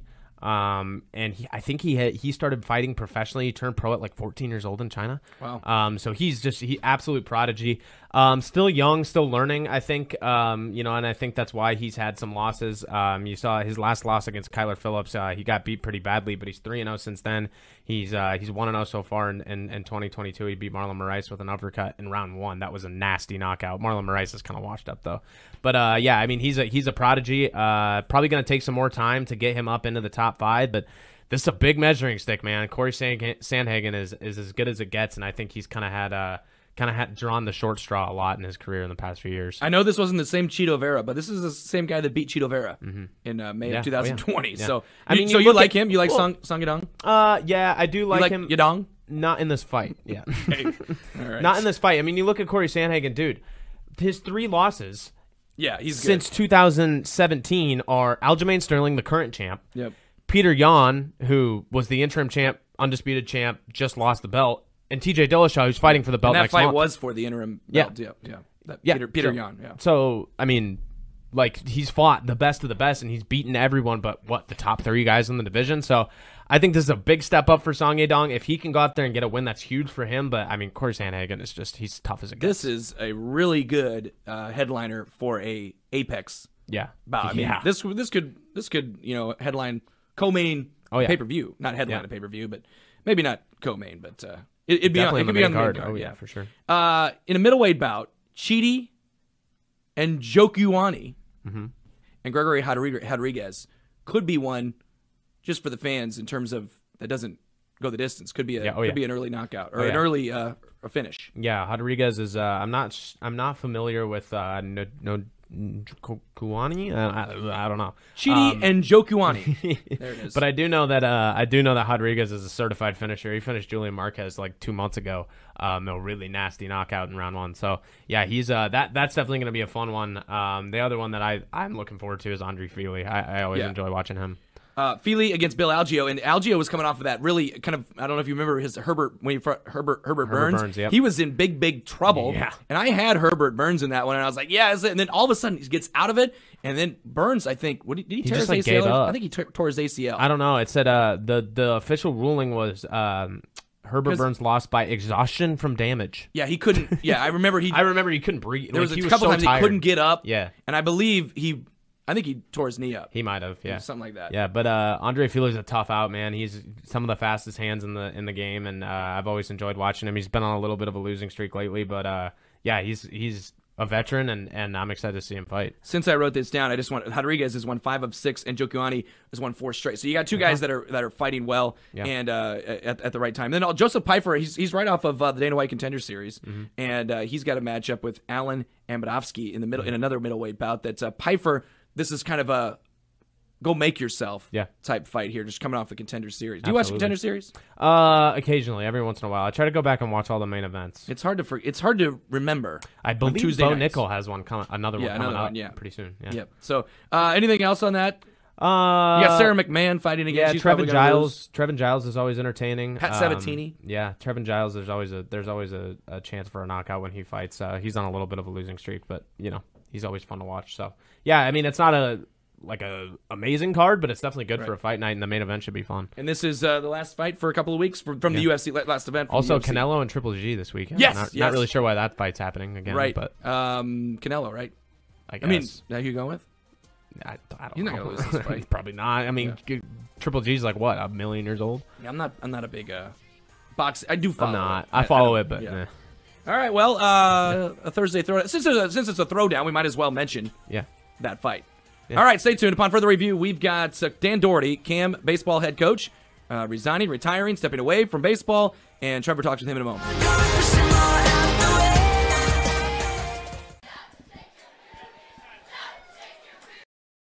Azria Health Clarinda provides excellence at every level, delivering exceptional service to each individual. From our inviting welcome program to our individualized care plans, we're with you every step of the way. Our team considers every detail in making you feel at home, providing a high level of personal attention. The entire Azria Health Clarinda experience is designed to encourage social activity and maintain regimens that foster health and well-being. Compassionate care, personalized service, state-of-the-art programs. Azria Health, Clarinda.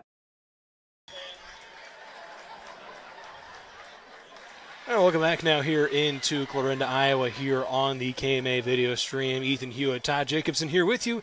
Tonight, the Clarinda Cardinals up 16-7 here at halftime over Clark right now. And Todd, we talked a little about the first half, before we went to a break, they're obviously both fronts right now for both these teams right now playing pretty solid right now, particularly, obviously, Clark right now. They've held Taden Brown 11 carries, 13 yards so far tonight. Right, and the defensive fronts have really overpowered this game so far. With the exception of the passing game, that's how really you can say all three scores are because of the passing game, because of that pick six, and they were able to pin them back even after that turnover. Clarinda had a pin back, and Clark tried to throw it, and that's with the exception of Clark's one big play after Clarinda's turnover. Really, Clarinda has done a solid job of been able to just control the line of scrimmage when it comes to their defense. Now on offense, I know Coach Bevins, and he's really chomping at the bit to get Taden Brown going. Certainly, yeah. They want to get that ground game going. A team that's been averaging over 6 yards per carry this season so far through these first 3 weeks, despite, obviously, the 1-2 record for them coming in here tonight. A few other stats for you so far. Wyatt Schmidt, obviously, 7 for 11. He's been the majority of their offense so far, 129 yards total for them so far, 114 of those coming through the air from Schmidt. Also had that first touchdown of the game to Isaac Jones, who is also having himself a really big night so far, 4 receptions, 99 yards there in that first half. And I watched Clarinda play Creston in week 1, and Creston did a really solid job for about 2.5 quarters, almost 3 quarters against Taden Brown. And then, just like snap of a finger, he cuts one and goes 70 yards. So it's a matter of time, and just when you think you've got him bottled up, he cuts back against the grain and goes, gets a big gain or a big touchdown run on you. So if they can get that done, I think Clarinda will be in good shape in the second half.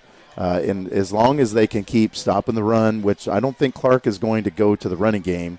I think they're going to try to run the football or try to pass the football with Cooley, and then his number one target, Vega, which he's been able to connect with a few times, and that long 40-yard touchdown pass.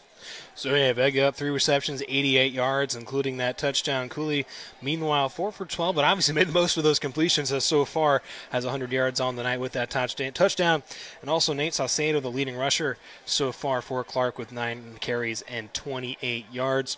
Well, Clarinda will start. They deferred there to start off the game. They'll get the ball here first in the second half. You got to think, after a little bit of a disappointment there, a little deflation, obviously the pick there from Jones to end the half might have given a little bit of juice there headed into the lockers, but obviously you got to think they can score here probably on this first drive. Yeah, and you can see that down here Taden Brown is on the sideline, and I think they're kind of talking to him about, maybe what's coming next. I hope it's not a injury situation because he's not out stretching with his teammates. But you just hope that that's not the case. But, they've been able to find something with Wyatt Schmidt connecting with Isaac Jones. And, if you can get him down the field, and even if he's covered, he's been able to prove that he can fight for that ball and make a positive play out of it. Certainly, again, 16-7 ball game here currently as we get ready for the second half here from Clarinda. Take you around KMA land here real quick with some of the scores rundown here. Martinsville St. Mary's in the third quarter up 36-0 over Lamoni at the moment. Meanwhile, Southwest Valley up 14-0 in the third quarter over St. Albert. Trainer up 27-0 right now over West Monona. Meanwhile, Johnson Brock up 32-0 over HTRS. Meanwhile, Elmwood Murdoch up 53-0 at the half over Omaha Christian. Platte Valley up 38-0 over South Holt, or 38-6 at the moment over South Holt at halftime. Also, Harlan up 42-7 at halftime over Glenwood right now. Also, at the tie ball game at 7-7 at halftime between Lewis Central and Indianola. Meanwhile, AHSTW up 20-7 over Mount Ayr. Also, those two games, you can also hear those on the KMA video stream at KMAland.com. And also, Ashland Greenwood up 7-0 over Auburn right now at halftime. East Mills up 20-12 over Cam at half. Meanwhile, Logan Magnolia is up 16-12 over Trice Center. Meanwhile, Maryville up 20-14 over St. Puex. Riverside up 34-0 over Sydney at the half. Meanwhile, Underwood running away 41-0 at half over East Sac County. And the Lennox flexing their muscles 64-12 at halftime over East Union. And Red Oak also flexing their muscles a little bit in the second quarter, 33-0 right now over Shenandoah. They've been having a heck of a year so far defensively. Meanwhile, Stanton up 34-0 over Griswold. East Atchison up 72-0 in the second quarter over DeKalb. Audubon up 44-14 over Exeter EHK. Adams Central up 22-0 over Syracuse. And Fremont Mills up 46-6 over Bedford there in the second quarter. But now we bring you back here to Clarinda. Again, 16-7 ball game here for Clarinda. And Todd, what are some things you think right now Clark really needs to be able to do here early in the second half? Well, we kind of have a developing situation here. Taden Brown will not be going in this game in the second half. He does not have his helmet, and if we think back to the end of the first half, he ran one out of bounds and hit one of the Clark kids that were out of bounds pretty hard. It was a pretty solid hit, and he did not come back in the game there in those last few plays. So somebody who's staying on, and his teammates were hugging him down here. So their number one running back, they will be without here in the second half. Nonetheless, the Cardinals will receive the ball here to start this second half. Espinoza set to kick this one away here for Clark. As we get ready to kick off this second half, it is now underway. Another line drive kick. Here this one looks like it is going to just dribble out of bounds there at around the 8-yard line. That's the second time. They're going to make Clark kick it again is what the coaches are signaling, at least. They're going to tell them, yep, they're going to want him to kick it again. That is what they will do here. Second kick we've seen dribble out of bounds here in this game so far, after also the opening kickoff from Clarinda also went out of bounds. Hosley, one of the Cardinals, back to return this. As I mentioned, Tatum Brown on the sideline right now, big piece. When they take your helmet, that is your indicator that is your trainer has maybe seen signs of a concussion, so that's why they take the player's helmet from them. So Carson Downey is going to be relied on, not just on defense, which he's done a great job on. He'd be my MVP so far in that first half for the Cardinals. And he's going to be in the backfield now. He's going to be relied on. Second attempt for the kickoff of this second half here for Espinoza from Clark.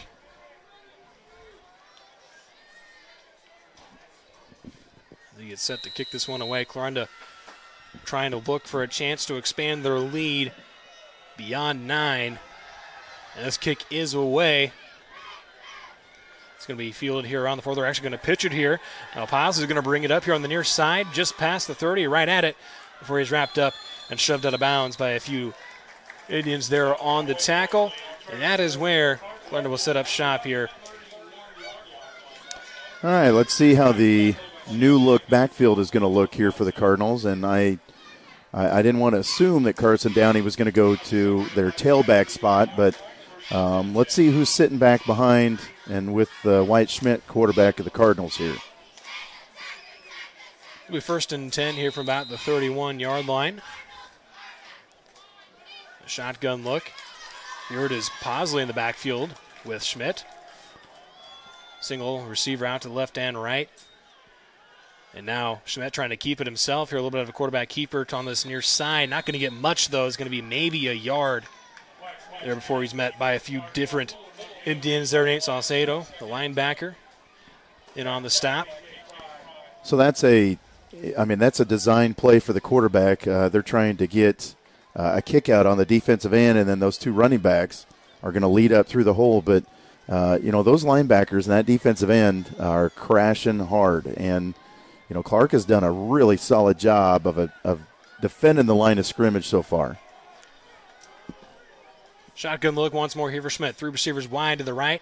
He's going to keep it himself with the read option, trying to cut it up the middle. Here he's going to get a gain of about 3 yards, maybe 4 yards. They're on the quarterback keeper once more. Linebackers were staying at home. That's, that is a read. A quarterback is reading your inside linebackers, and he slides with him, and he either decides to give it if he can see that he's got an opening up the middle, which he thought he did right there. It's going to make it about a 3rd and 5 now. 2 straight quarterback keepers here now for Schmidt. Has it up to about the 36-yard line. As they come to the line once more, they're going to spread the field 4 wide. Mosley in the backfield with Schmidt in the gun. He'll take the snap, dropping back. Fires it quickly here, has his man. There is Wise. Wise going to turn upfield and gets hit pretty hard there, just short of midfield. He'll spot him down at around the 49-yard line, just short of midfield. Great pass by Schmidt. He absolutely drilled it. And, for a quarterback, the best routes to throw to are the ones where it's a sit route. So they run and sit in an open spot, and, boy, he put it right on the numbers. 1st and 10 now for receivers. Low snap picked up by Schmidt, looking for Wise again. Nice pitch and catch for a pickup of about 4 yards before he's wrapped out of bounds there by Vega. And they're starting to find a little something here in the pass game, which is, if they're going to load up on the run, why don't you loosen them up with the pass is exactly what Clarinda is trying to do right here. Exit 2nd at about 6 here for the Cardinals now. Shotgun look once more here for Schmidt. 4 receivers wide, 3 to his right. They'll take the snap. Going to hand it off here to Posley. Posley has a hole and powers through a defender. And he's going to push his way all the way up. A nice about 8-yard pickup there for Posley. Great run, and he put his foot in the ground and went north and south, which is what you preach to all the running backs, and he wasn't messing around once he got through the line of scrimmage. He put his shoulder down, got an extra 2 yards. Clarinda's got a really good drive going right now. 9:40 left to play here in this 3rd quarter. 1st and 10 from the 38. A little miscommunication. Schmidt has to keep it, though. He's going to make something of it. Here finds a little room. Wiggles through a few defenders before he's brought down just short of the 30-yard line, right around the 31. It's going to be a pickup of about 8 yards. You never are at a loss when you're making a profit on yards, and that is exactly what Clarinda is doing. They're putting together, whether it's 4 yards, 8 yards, that's what sustains these drives, and they're putting themselves in really good positions here on 2nd and 3rd and short. A little over 9 left here for the 2nd and 2 here now from Clark 30-yard line. Shotgun, 3 receivers to his right. Here's Schmidt looking to his left, though, to Jones. Has him on the slant, and Jones able to turn that one upfield before he's going to bring it all the way up to about the 17-yard line before he's brought down. The most yards that Wyatt Schmidt has thrown for in a game this year is 81, and that was last week against Trainer, and he is well on his way, especially without much of a running game so far. He is going to surpass that and has already. Jones also surpasses the century mark in receiving yards with that catch. Schmidt dropping back here, 1st and 10. Sets up in the pocket. Now he's going to keep it, tuck it and run. He's going to get inside the 10 before he gets hit pretty hard by a couple of Indians defenders, but nonetheless a nice pickup of about 7 yards there. Will make it another 2nd and short opportunity here for Clarinda. Absolutely, and he didn't see anything down the field. And now that you get down inside the 20, the the lanes to throw into are a little bit more narrow, and so he didn't like it. And still, you know, hey, just be an athlete. Just get up the field and get close to that first down. On the 2nd and 3 shotgun look, 4 receivers wide, trips to the right. Schmidt going to hand it off to Posley, and that's going to be a negative yardage there. Good penetration there from that front from Clark. It's going to be a drop of about 3 yards. I don't know if that might have been just a designated play for the running back, but if that was a read, he did not read that correctly, because if he would have pulled it and kept it, he could have possibly even scored if Schmidt would have kept that one. Unless it'll be a 3rd and intermediate, 3rd and 5. 4 receivers wide. A little bit of a jump there early there from Wise on this left side out wide. That's going to be a false start there against Clarinda. Just when you were ticking on offense and had a solid drive going, one negative run play, and then you get a 5-yard penalty, so you're back to 3rd and 9 here. I mean, this is 2-down territory, but you know, I think your goal really is to just, you know, get half or a little over half here. So that puts it back here about the 16-yard line. Yard to gain is about the 8. Shotgun look, 4 wide, 2 receivers to his left and his right. Dropping back is Schmidt. Has plenty of time. Now under pressure. That time ran out quickly. There's a couple of Indians get in on the stop. One of them, Sean McAfee again. That'll be about a half a sack there for him. It looked like also Cole White, one of the Indians there in on the sack. And I was looking downfield to see if he had anybody open, and he did not. So that is what we call a coverage sack in the game, and that puts up that brings them to a 4th and long. Here with just over 6.5 minutes left, they've drained nearly half the time here in this 3rd quarter so far. They're going to come out here, 4 wide, shotgun look here on 4th and long, about the 18-yard line. Schmidt is on roll out to the left. He's under some pressure here, able to fire it away, looking deep here, and passes deflected. Good coverage there from Vega in the end zone. Was looking for Jones once more, but instead it is going to be a turnover on downs for Clarinda. That's the play that I thought they were going to try to go to earlier, right before halftime, because it's trips, and Jones is the Z receiver all by himself up top, and he's got, you know, the safety slides over, so it's really one-on-one.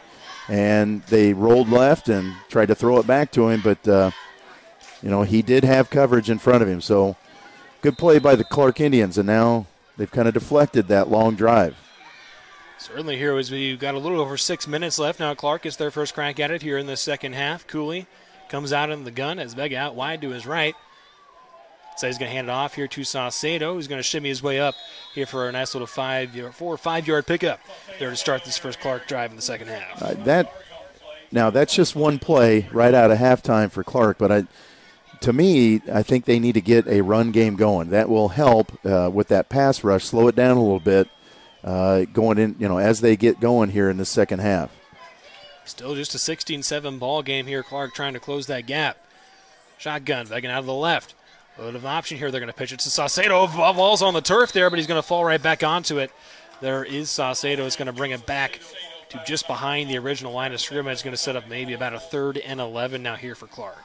I'm not a real fan of that option play, because that one guy could go from the quarterback and still get to the pitch man, one guy. And really you want to force one man to take the quarterback and then pitch it to another guy, your running back, and the spacing really is not there. 3rd and 10 now. Cooley drops back under quick pressure, but he's able to fire it away. I was looking there for his tight end, Cole White, not able to connect, and a couple of Cardinals there in on the defense. That's going to bring up a 4th and 10 now deep in their own territory that will bring out the punt team here for Clark. Well, that was kind of a wasted opportunity from the Indians. They were able to get a good defensive stop, and now Clarinda is going to have a chance and get good field position depending on the return here.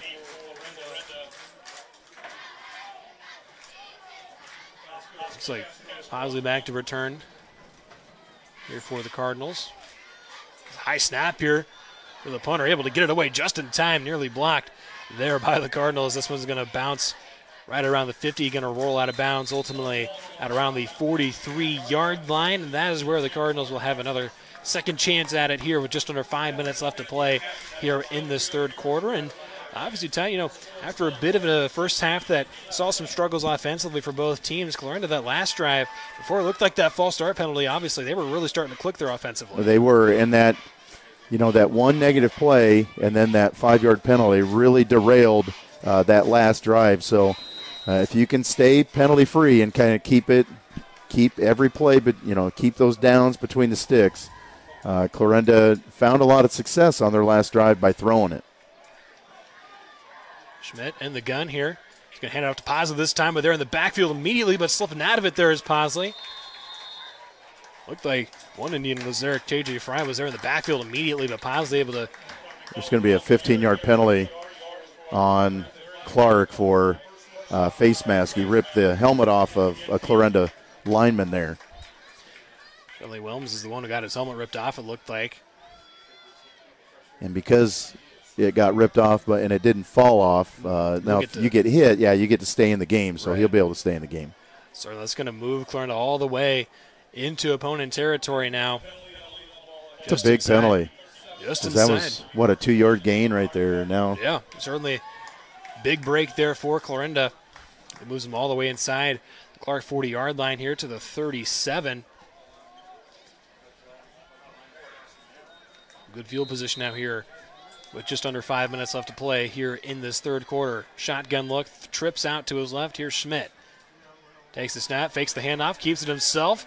Not going to have much, though, as there was a horde of Indians there right there to bring down Schmidt right just behind that line of scrimmage. And that is a read play, so he's reading the defensive end and outside linebacker, and if they're really aggressive getting up the field towards the running back, then he pulls it and goes right up the middle, and there's just nothing there. Those interior guys from Osceola Clark have been flying towards the line of scrimmage. If you've got a pass play off of that, I'm pretty sure it will pop open. Brings up about a 2nd and 11 now here for the Cardinals. Tight formation, one receiver out wide to the right. Schmidt drops back, has a couple of free rushes, but he floated there, almost had his man there in Carson Downey, but making a play there was Vega. Nearly had the interception. He's kicking himself after that one. Would have been that's a pick six. That's a pick six right there if he holds on to that. He had nothing in front of him right there, and he's the fastest player from Clark, and he would have had green grass in front of him. That could have changed the complexion of this contest early in the second, or with 4 minutes left in the third quarter. But it does bring up a 3rd and long now here for Clarinda. Shotgun look here for Schmidt. 2 receivers to his left. He's going to drop back here, has plenty of time. Steps up in the pocket, looking for Downey. That pass is well overthrown as Downey takes a tumble inside the 10, and that's going to bring up a 4th and 11 now here for the Cardinals. They only rushed 3 that last time, and I almost thought that Wyatt Schmidt there could have stepped up, and obviously you're going to kind of go for it, in this part of the field. He had a lot of room to be able to run, but he trusted his receivers to try to get out there. It's been a scoreless third quarter so far, still 16-7 here with just under 4 minutes left to play. 4th down attempt here for Clarinda. They're going to get one Indian there to jump off sides. They're on that defensive line. It's going to give them a few yards, a little bit of a shorter 4th down attempt. That drives a defensive coach crazy. It's a 4th and 11. So there's really, it's not 4th and inches, it's a 4th and 11. Right. So you don't have to be that aggressive. I mean, you just can watch the ball, and now that puts it in more of a manageable, like a 4th and 6. Lane O'Hare was the player for Clark who jumped off sides here on this near defensive end. Nearly got another one to jump. Almost got another one. Schmidt will drop back now deep. It's a pooch punt. He's going to punt this one away. It looks like low snap. He's going to pooch it away. That one will hit just outside the 5. It's going to roll its way into the end zone for a touchback. Hey, right idea. I mean, they were really close to downing it at the 1 right there. But really, you've only gained 16 yards difference between where they were at and where Clark's going to take over now. Certainly, they'll sit up at the 20-yard line here. Their second attempt at it here in the second half had to win a 3 and out on their first try after forcing the turnover on downs last time for Clarinda. They come to line, 1st and 10. Trying to close this gap, 3:49 left to play here in the third. Shotgun here for Cooley. Vega wide out to his left. Takes the snap. Looking for Vega. He's going to go to Vega. I don't think that was Vega there. I was looking for his receiver deep. See who. Well, he's cramping. Looks like it was actually Vega was the target, and he is down. As you mentioned, looks like he's cramping up a little bit on that one. We'll have an injury timeout likely here as they tend to Vega over on that far sideline. We'll take a quick break here on the KMA video. Seeing is believing. That's what you'll hear from customers that choose Barrett Auto Center of Glenwood time and time again. Barrett customers come in for vehicles and service work, but they come back for conversation and honest advice. They want one of the largest pre-owned and fully serviced inventories in KMA land, and they return when they've gone elsewhere and it just isn't the same. See and believe for yourself how little differences add up to a better car buying experience. Come back to Barrett's and Barrett'sAutoCenter.com. 3 seconds. Welcome back now here into Clarinda, Iowa. 16-7 ball game here right now in this Class 2A District 8 matchup. Here as Clarinda has the lead at the moment here in this third quarter. Clark trying to close that gap a little bit here. Have a chance. They first drive here in this first half at 3 and out, had to punt after forcing a turnover on downs, and then another little bit of a pooch punt on that last drive from Clarinda. Clark has a chance here as Cooley takes a snap, hands it off to his running back there. Looks like KJ Fry, the man taking the carry. He's going to power his way, drags a few Clarinda defenders. Looks like he's going to be spotted maybe just short of the first down mark and set up a 3rd and inches. I was kind of wondering when he's more of a physical back, and I was kind of wondering when they were going to kind of get him going. Outside of Saucedo, they really rely on him too. He has over 200 yards and 3 touchdowns, so I was kind of wondering if they were going to bring their more physical back in. Just over 3 minutes left now. 3rd and about a little 1 here. Cooley hands it off here to Fry once more, and he's going to be met right there at the line of scrimmage. It looks like the Cardinals are actually. It looks like they're trying to say they popped out and forced the fumble. It looks like they're going to say Clark held on to it, at least for now. Yeah, they're calling 4th down. And that will be 4th and 1 here in their own territory. See what Clark does. Cooley's walking over the sideline looking for play call, looks like. Do they dare go for it on their own 29? It looks like they or might. Try to draw them off sides. They might. We'll see what they do here. Cooley is in the huddle here. 10 seconds on the play clock. Now 6. They come to the line. 5 seconds left. Looks like we're going to have a timeout called here by Clark.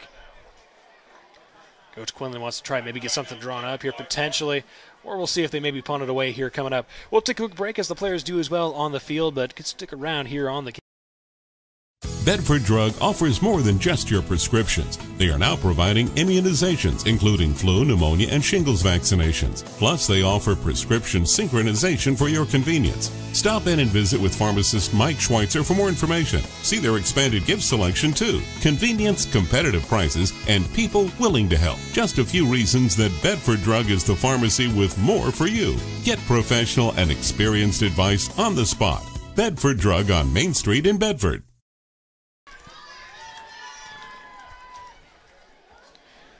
Welcome back now here into Clarinda, Iowa. Here for this Class 2A District 8 matchup. Clarinda up 16-7 over Clark. At the moment, 2:16 left here in this third quarter. It's been a scoreless second half so far up to this point. Going to turn over on downs. Punt. Clark trying to change that here. 4th and inches. Now it looks like they are going for it here on their own 39-yard line, or maybe trying to get that offsides call here against Clarinda. Under center. And he's going to get it. Oh, he crossed. He's going to get it. They're going to say Caden Castile broke that neutral zone and draws the offsides and also gives Clark the first down. I'll move him up. I think that was about the I'm guessing that that was a no play.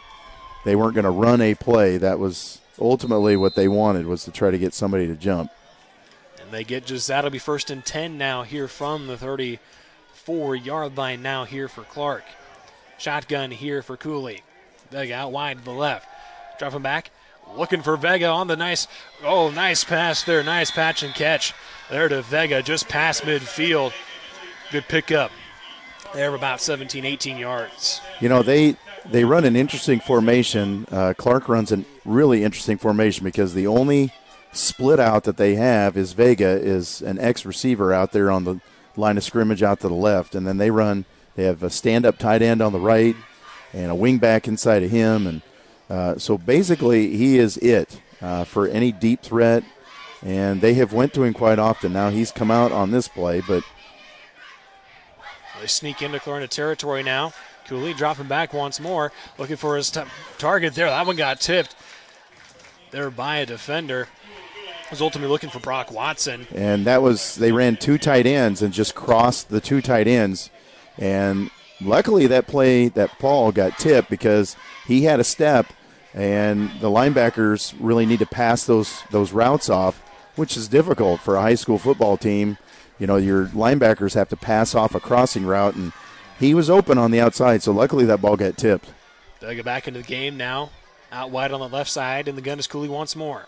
This time he's going to hand it off here to Fry. Fry breaks a few tackles, and he's going to rumble his way up to about the 42-yard line. They've made a few adjustments on the Clark sideline. They've now went to more of a, now they're speeding up with some tempo here on third down. We're going to come back to the line here quickly. 3rd and 3 here for Clark. Cooley in the shotgun once more. He's going to hand it off to Fry. Fry, though, going to get stuffed. He's trying to get a second or third effort out of it, but ultimately he's going to be down right around that line of scrimmage. It's going to bring up a 4th and short. Yeah, I think that was, we're going to run the same play, but hurry up and get to the line of scrimmage, and now we've got looks like a Indian player is down. Clark player is down as they tend to the injured player. We'll take another quick step aside. Is believing. That's what you'll hear from customers that choose Barrett Auto Center of Glenwood time and time again. Barrett customers come in for vehicles and service work, but they come back for conversation and honest advice. They want one of the largest pre-owned and fully serviced inventories in KMA land, and they return when they've gone elsewhere and it just isn't the same. See and believe for yourself how little differences add up to a better car buying experience. Come back to Barrett's and Barrett'sAutoCenter.com. Bedford Drug offers more than just your prescriptions. They are now providing immunizations, including flu, pneumonia, and shingles vaccinations. Plus, they offer prescription synchronization for your convenience. Stop in and visit with pharmacist Mike Schweitzer for more information. See their expanded gift selection, too. Convenience, competitive prices, and people willing to help. Just a few reasons that Bedford Drug is the pharmacy with more for you. Get professional and experienced advice on the spot. Bedford Drug on Main Street in Bedford.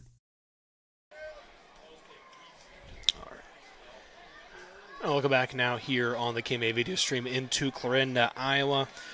KJ Fry was the Indian that was injured on that last play. A little shaken up, had to be assisted off the field. Did walk off the field with a little assistance, but nonetheless, it's going to set up a 4th and short now here for Clark. About a 4th and 3. They motion Vega out near on this near side. Shot. Oh, and Vega's going to jump. That was we're going to get him to jump, so they're going to go on a long count, but Vega did not hear that in the huddle. So he's the one guy that jumped. Now Clark's going to call timeout on this now 4th and long. Clark will talk some things over here real quick. Obviously it's been a scoreless third quarter so far. And obviously we saw Clarinda a little bit there on that first drive, had some things going, but ultimately, again, that defensive front for Clark is still sticking to that Clarinda run game right now. Yeah, you hope that that running back KJ Fry from Clark that he's not hurt too bad, because he is their middle linebacker too, and the defensive fronts from both teams have been very impressive. Both teams have had to rely on the passing game here in order to make hay, get up and down the field. So on 4th down and long, you can expect that this is a play where you can look for number 7, because that's probably where Cooley is going to look for. We do have a little under a minute left here in this third quarter. It's going to be about a 4th and 7 here for Clark. From the Clarinda 46-yard line is where they will have this attempt. Shotgun look here for Cooley. Has 2 receivers now out wide to the right. Takes the snap, Dropping back, looking to go deep here, looking for Watson, and that's going to be a pass interference call. Watson maybe sells it a little bit and is going to get the flag called there defensively against Wyatt Schmidt. Yeah, that was, Schmidt lost track. He was not watching for where the ball was, and the receivers turned around and could see it, so he's slowing down to get it, and he ran into him early, and that was kind of an easy call for the side judge and the back judge. So another penalty on this drive, something to kind of keep track of. That's 2 times now on 4th down that Clarinda's defense has bailed out Osceola Clark here. It's going to move him up here just outside the 30-yard line after the penalty. Make the 31-yard line, 1st and 10 now for the Indians. Looks like they've moved to Shea Matthews now in the backfield with Fry injured on the sideline. They're going to hand it to him here, and a nice play. Great penetration there defensively. That Carson Downey gets the tackle for loss, a loss of about 3 yards. Yeah, and that from his linebacker spot, he that's a blitz through the A gap, and he was not going to be fooled. And the running back that they have in there now, he's not a very big kid, and so he's able to get his paws on him and take him down for a loss. Heading just over 20 seconds left now here in this 3rd quarter as Clark comes to the line. Receiver out wide to his left, and the gun is Cooley. He's going to drop back, trying to fire it over the middle to his tight end. Stop off the deflection there, intercepted here by the Cardinals. Working up that far sideline. I believe that was Wyatt Schmidt on the interception there. He's going to bring it all the way back to about the 40-yard line. That's the second time that they've targeted the tight end, and he has had the ball slip through his hands. Safety was in the right time. Schmidt is that back safety. He was in the right place at the right time.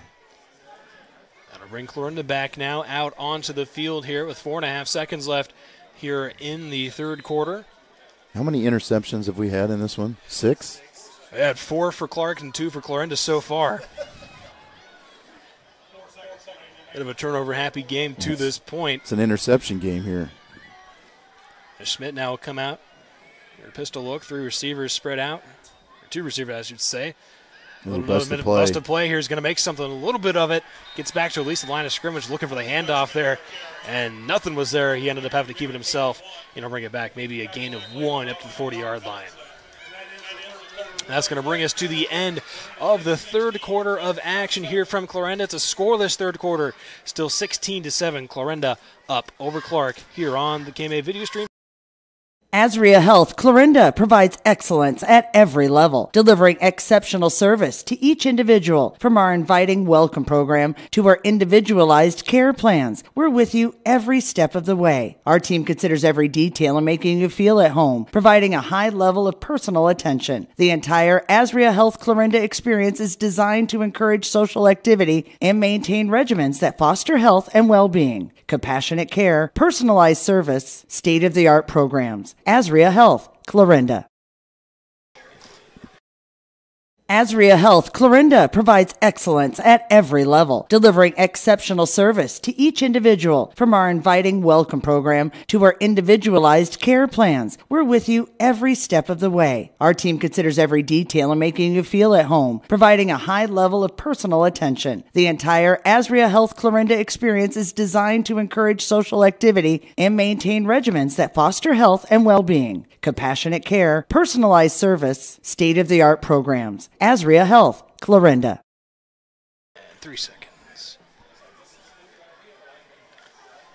Welcome back now here into Clarinda, Iowa. Final quarter of action here underway between Clarinda and Clark. It's a 2nd and 9 now here for Clarinda. Schmidt will hand it off here to Posley. Posley trying to bounce this one outside and does. Spins off a tackle. He's going to fall forward for a gain of about 3 yards. They're one of their linebackers here, Austin Gonseth. He's come up and made several tackles here where you thought there was going to be a big play. And actually he's playing a safety since they're in a 3-4, and he has made some really solid plays for them, or that would have been a bigger play. And now it'll be a 3rd and about 7 here for Clarinda. 2 receivers out to his left. Schmidt in the gun. Drops back. He's going to lead a little bit of a screen here That's for gonna be a big Jones. play. Jones trying to bring it back here on this near side. Has a couple of blockers, has some space. He's going to be shoved out of bounds at around the 39-yard line. Real nice pickup there of about 15 yards there for Jones. Yep, little flanker screen, and he stepped back. You could kind of see that whole thing developing, and that was a great play call right there at the, you're at midfield, and you got a 3rd and long, and get it to your best athlete in space. Now bring up 1st and 10 here. At the 36-yard line now for the Cardinals. Pistol look here for Schmidt. They motion one across. A bit of an option play here looking at left side. Schmidt's going to keep it himself. Calling some blocks here. He's going to have some room here on the edge. Gets the first down, a little bit more before he's pushed out of bounds at around the 17-yard line. Good decision by Wyatt Schmidt. He could see that they had the edge, that there was flow straight across, but they had those solid blocks, and so he told his running back, go ahead and get ahead of me here and get another seal block in, and for a good positive yards play. And, boy, they are in good shape here as we start the 4th quarter. Make that the 24-yard line. And my yardage is off there for a second. Nonetheless, 1st and 10, just inside the 25. They give it to Posley this time, and he sheds a tackle, falls forward. Real nice pickup, about 9 yards there for Posley. And Posley has come in now in the second half for Brown, and I've been really impressed with his toughness when he's at contact. He continues to run and keep those legs moving. And if you notice, every time he's running the football, he's falling forward. And so he's getting positive yards for the Cardinals here. Put him in good shape, 2nd and short.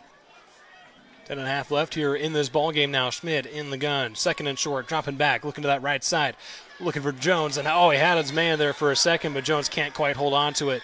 Maybe heard the footsteps a little bit there coming there from Brock Watson. A couple of quick outs there on 2nd and see if they are playing loose in the secondary, because that's more of a running down on 2nd short. So I expect to see that they get back to running the football on 3rd and short here.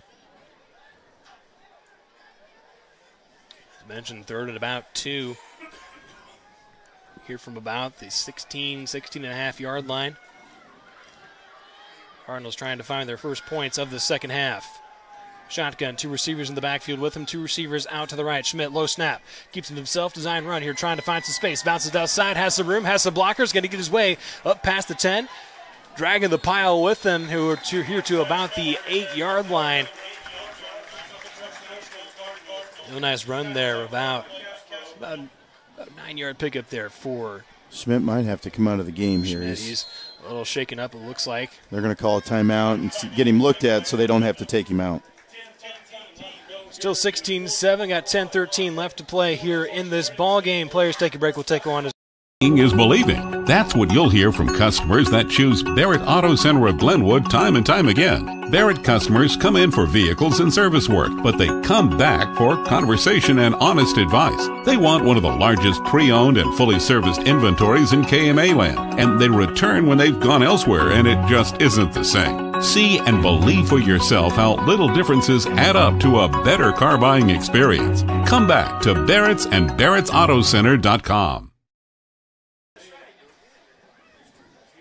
Takes a special oil to keep engines running in off-road conditions, and that special oil is John Deere's Plus 52 engine oil from AgriVision Equipment. It works for tractors, utility vehicles, trucks, and more, and it's 10% off all this month. Plus, while you're stocking up, make sure to ask about John Deere anti-allergen filters with 3 active layers to prevent allergens, mold, and bacteria. Also on sale this month for 15% off. Oil and filters from AgriVision Equipment and AgriVisionEquipment.com. Offer ends February 28, 2022. Welcome back now here into Clarinda. 1st and goal attempt here for the Cardinals, and the pass to the back of the end zone there. It's going to be, originally looked like an interception, looked like what? A flag might have been, look, there's a flag thrown. Vegas kind of standing on it at the moment, but a flag was thrown there. Looks like they're probably going to call pass interference, and they do. Yep. Boy, that was, nearly came up with probably that could have been a disaster. Instead, it'll move the Cardinals half the distance to the goal. They'll put them back inside the 5 at around the 4-yard line. I really suspect that Clarinda is going to get back to Schmidt here, maybe catching or. Yep, I can see him keeping this and going right up the middle. He's in the gun here. There's 2 tight ends on the field. Motions one to the left. He's going to keep it himself here, trying to find the edge. They're on that left side. Not going to find it, though. Just trying to maybe cut it back inside. He's going to get back to right about at a loss of maybe a yard there on that run. Cole Benning, defensive lineman. Might try to test, instead of the outside, might try to test the middle of this Clark line here and see if you can get it up to the goal line. It'll be 2nd and goal here from the 5 here for the Cardinals now. Still 16-7 with 9:29 left to play, trying to extend their lead. Just a look here for Schmidt. Fakes the handoff, keeps it himself, rolling out the right. Under some pressure as to fire it away as Jones wide open in the side of the end zone. Touchdown, Clarinda. Looks like Vega might have slipped a little bit, which left Jones wide open on this near side. Yep, you are exactly correct. And that was he played his route perfectly. He set up, you can set up your defender just by your alignment. And he aligned within 4 yards maybe of the tackle of the tight end, and then ran an out, and Vegas slipped and fell down. Gave him a lot of room to be able to operate in the end zone. Good play call. Makes it 22-7 now. The 2nd touchdown grab for Jones on the night. Also the 2nd touchdown pass for Schmidt. Looking out for that 2-point attempt. 2 runners in the backfield with Schmidt. He's going to keep him. He's going to hand it off here. Oh no, he tried to keep it himself and ended up losing the ball and falls on it. So it will stay 22-7 here in Clarinda with 9:18 left to play. The Cardinals up over the Indians here with just about 9 minutes left to play here in this one. We'll be back after this here on. For over 25 years, Chat Mobility has provided you the latest technology, competitive prices, and a nationwide high-speed network. Though important, we're a whole lot more. We serve your hometown communities, sponsor your local chambers and events. It's our goal to work hard while giving back to those who graciously support us. At Chat Mobility, our interests are much deeper than providing great service. We're just committed to serving you. To learn more, see us at chatmobility.com today. Nordland Insurance Agency. Over 80 years of service to our area. Holly Stansberry and her husband Pete own Nordland Insurance now, an independent agency representing several companies, and they offer a full line of insurance products, including home, auto, commercial, farm, crop, life, and health. Nordland Insurance Agency, serving Southwest Iowa and Northwest Missouri. Visit us online at nordlandinsurance.com or call us at 712-542-5175. Nordland Insurance Agency, Clarinda.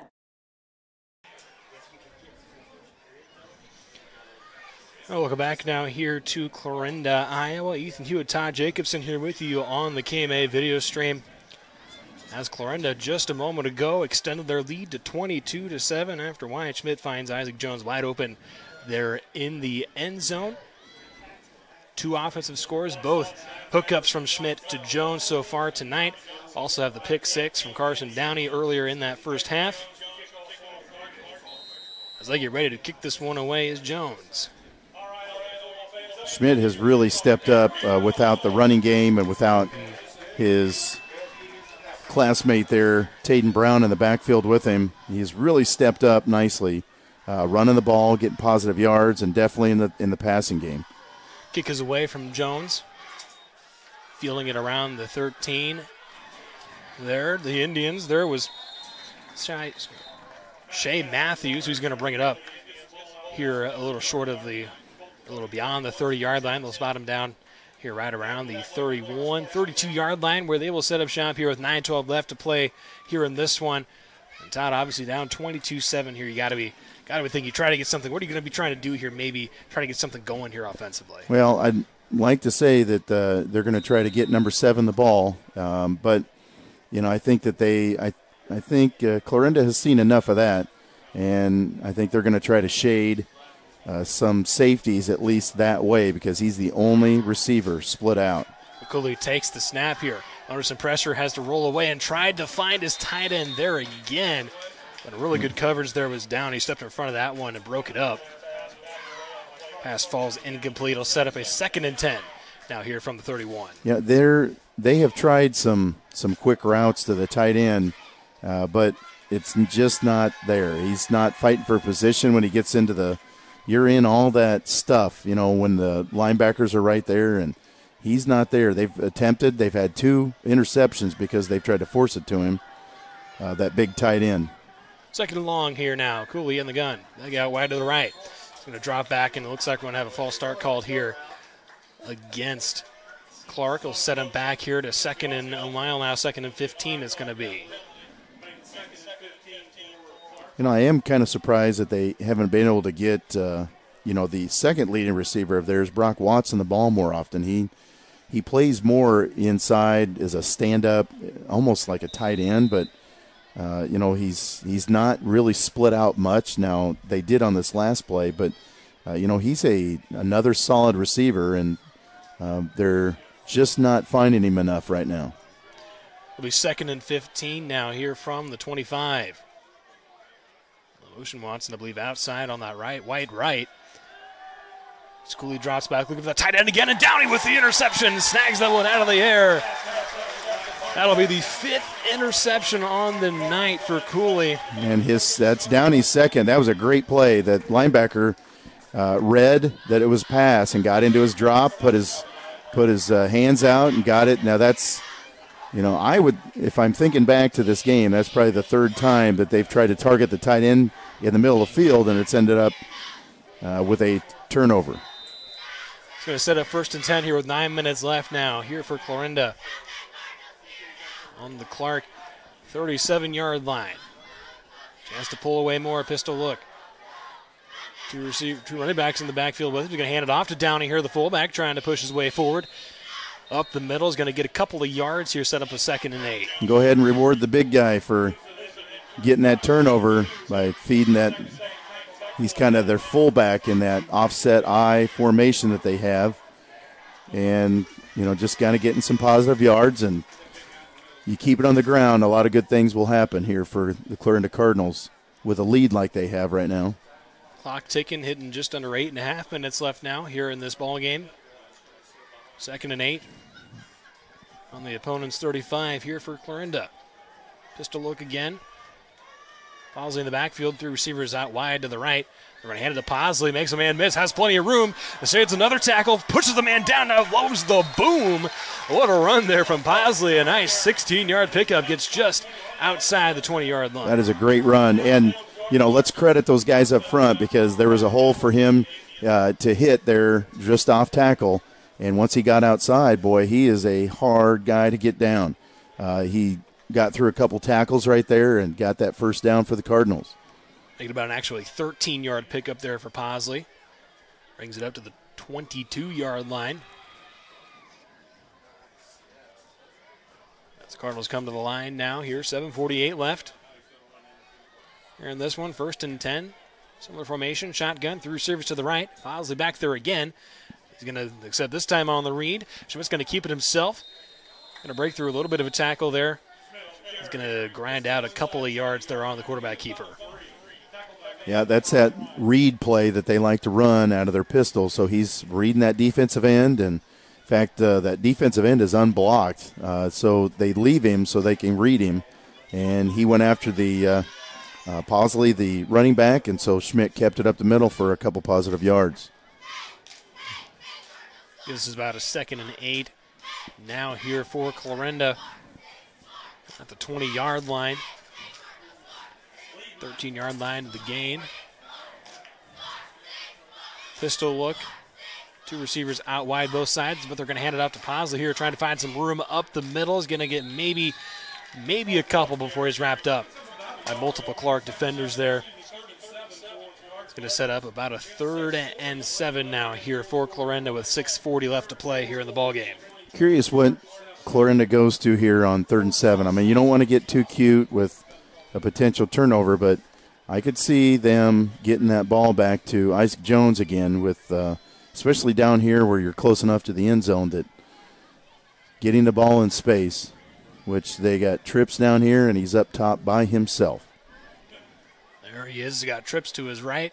Schmidt in the gun as Posley in the backfield with him. He's going to roll out to his right. Having to get it away, tries to into tight coverage, but finds the window and has his man there, Levi Wise.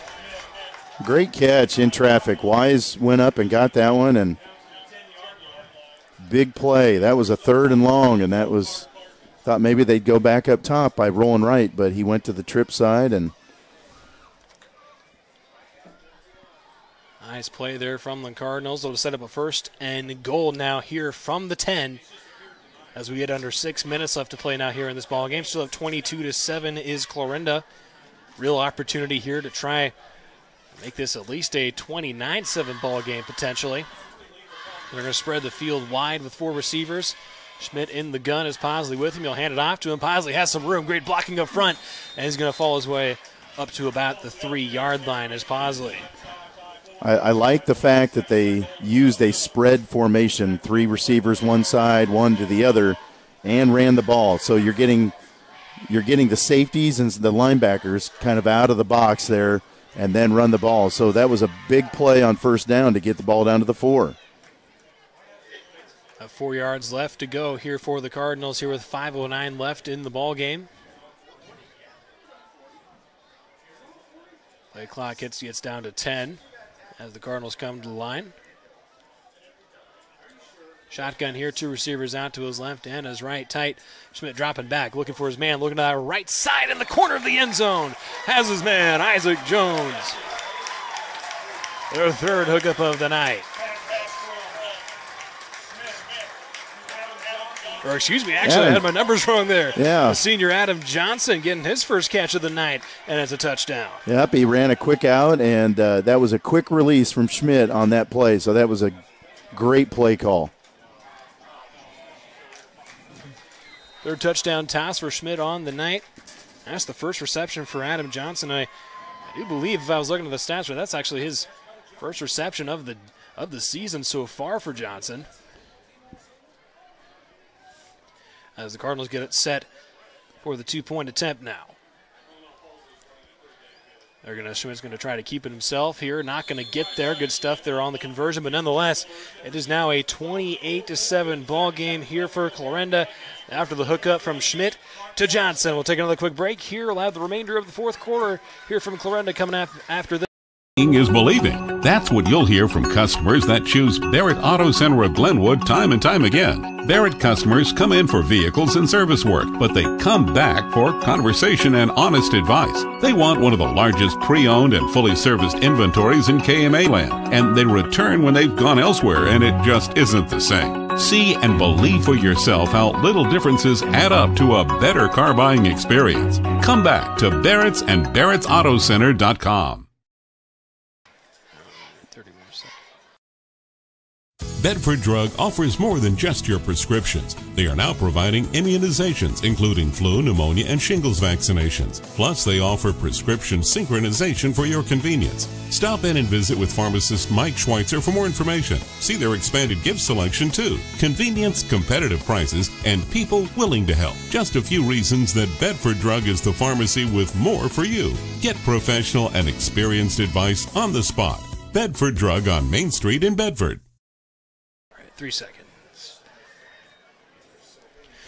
All right, welcome back now here to Clarinda, Iowa. Ethan Hewitt, Todd Jacobson here on the KMA video stream here as Clarinda just extend their lead 28-7 over the Clark Indians after Wyatt Schmidt finds Adam Johnson in the corner of the end zone. Real nice pass there to get his 3rd touchdown throw of the night. Adam Johnson, his first reception of the season, comes on a 4-yard touchdown catch.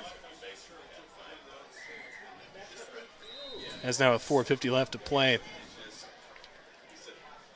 Senior catching his first pass and getting a touchdown on homecoming. Certainly.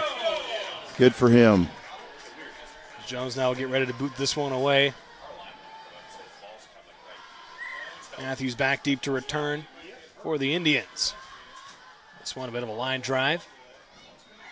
That's going to be fun. Botch there on the recovery there by Watson, it looked like, but he's going to work his way back up here to about the 23-yard line before he's brought down. And there's a flag on the play late. That's going to be unsportsmanlike on Clark. Vega kept kept chirping at the guy that he was blocking. Referee standing right there. That'll push the Indians back. Really? Because that was thrown after. Like, he threw that completely after the play was done. So that's going to push them back all the way here to about the 13-yard line, or the 12-yard line is where they'll put it. Where Clark will try to get something going offensively. Obviously, as we talked about pregame, obviously this is Clark's really, you would say, probably their first real true test of the season to see what they would be able to offer. And yep, absolutely. At least through that first about I would say probably really the first 3/4 of this ball game, Clark's defense had really been able to stand tall, but obviously Clarinda finding some seams right now. There's a little bit of cracks in that defense here as Cooley now in the gun. Pass here to Vega on this near side around the 15. He'll bring it up to about the 19 before he's brought down by a pair of Clarinda defenders. There, Castile and Hurston Beckel on the stop. You know, Clark has kind of had their way in their first 3 games, and I suspect that they haven't seen the type of pressure, but especially, this defense. Now, Coach Bevins knows defense. He played defensive end at Iowa State, at Northwest Missouri State, where he was a national champion there. He knows how to play defense. And if you watch these linebackers, they read the line of scrimmage, and they get into their drops really well. The big tight end, who's 6'6" down here, White, he has not had a really big reception yet. Well, Cooley now having to step up in the pocket here. He fires it here to Vega, who jumps up for the catch and gets it punched out from behind. And now the Cardinals are going to fall on it there. The forced fumble there by Wise, and the recovery by Schmidt. And the Cardinals have become dominant here in this final quarter of play. 6 turnovers? Yeah, 5 interceptions. 5 interceptions and a fumble. Right, not going to win a whole lot of ball games, Ethan. 6 turnovers. Cardinals dominating the turnover margins so far. Also have been found life offensively here in this fourth quarter. And the defense feeding off of that energy here, forcing another turnover here tonight. And they will take over offensively now here at the 38-yard line.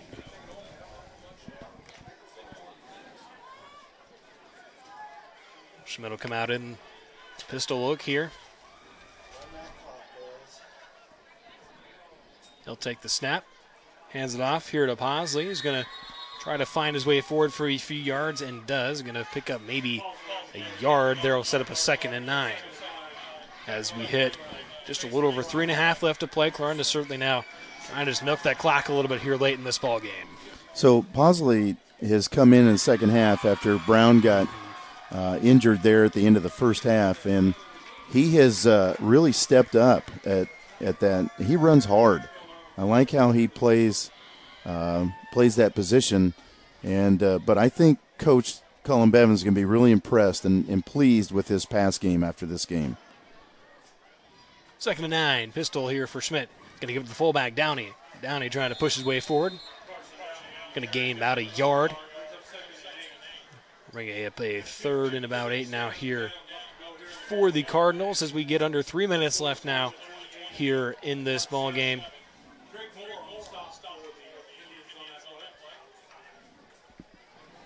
This has been a big fourth quarter here for the Cardinals. A couple of touchdown passes from Wyatt Schmidt to both Isaac Jones as well as Adam Johnson. So far tonight, the 2 senior wide receivers for the Cardinals. We get under 2.5 left to play now. Pistol look once more. Posley, Downey in the backfield.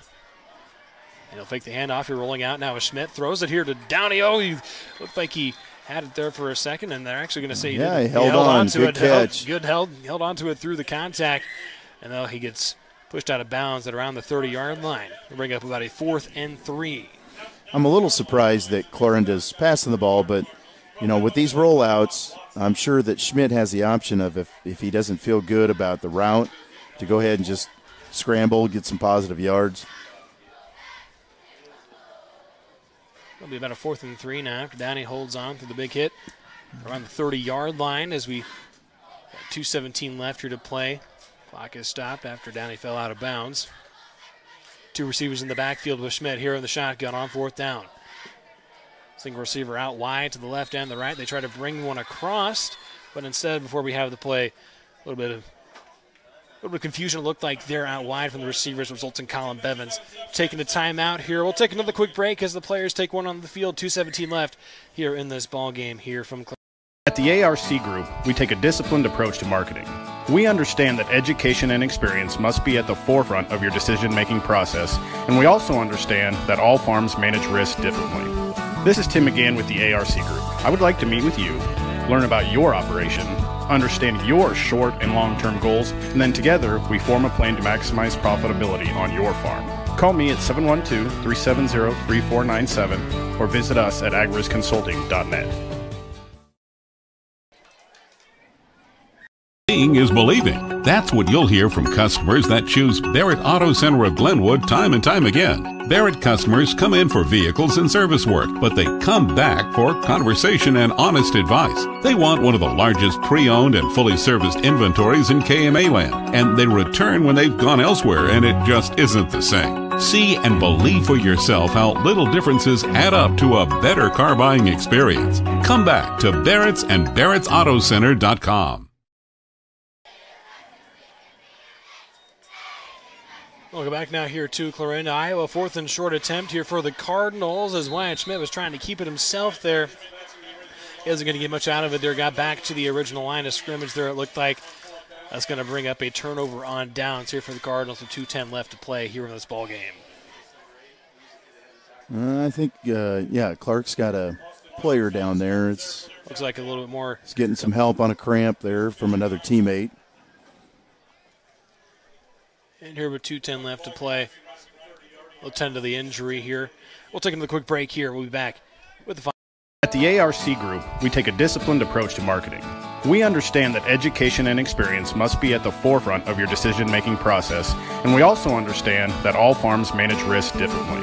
This is Tim McGann with the ARC Group. I would like to meet with you, learn about your operation, understand your short and long-term goals, and then together we form a plan to maximize profitability on your farm. Call me at 712-370-3497 or visit us at agrisconsulting.net.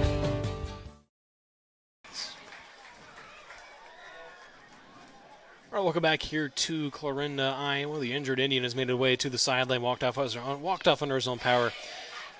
He's worked out some of those cramps over there. Nonetheless, 28-7 ball game here for Clarinda. Here with just over 2 minutes left to play here in the ball game. Clark will come out offensively. Have turned the ball over the last 3 drives. Interception, and fumble on the most recent one. As Cooley will come out in the gun once more. As a single receiver out wide to his left and his right. Takes the snap. Look to try to hand it off maybe, but instead he's going to have to try to do something here himself as he gets tackled well behind the line of scrimmage. A lot of Cardinals there rallying to the ball there behind the line of scrimmage. Yeah, there's a lot of new faces out there for Clarinda playing defense here at the homecoming game. They've gotten a lot of the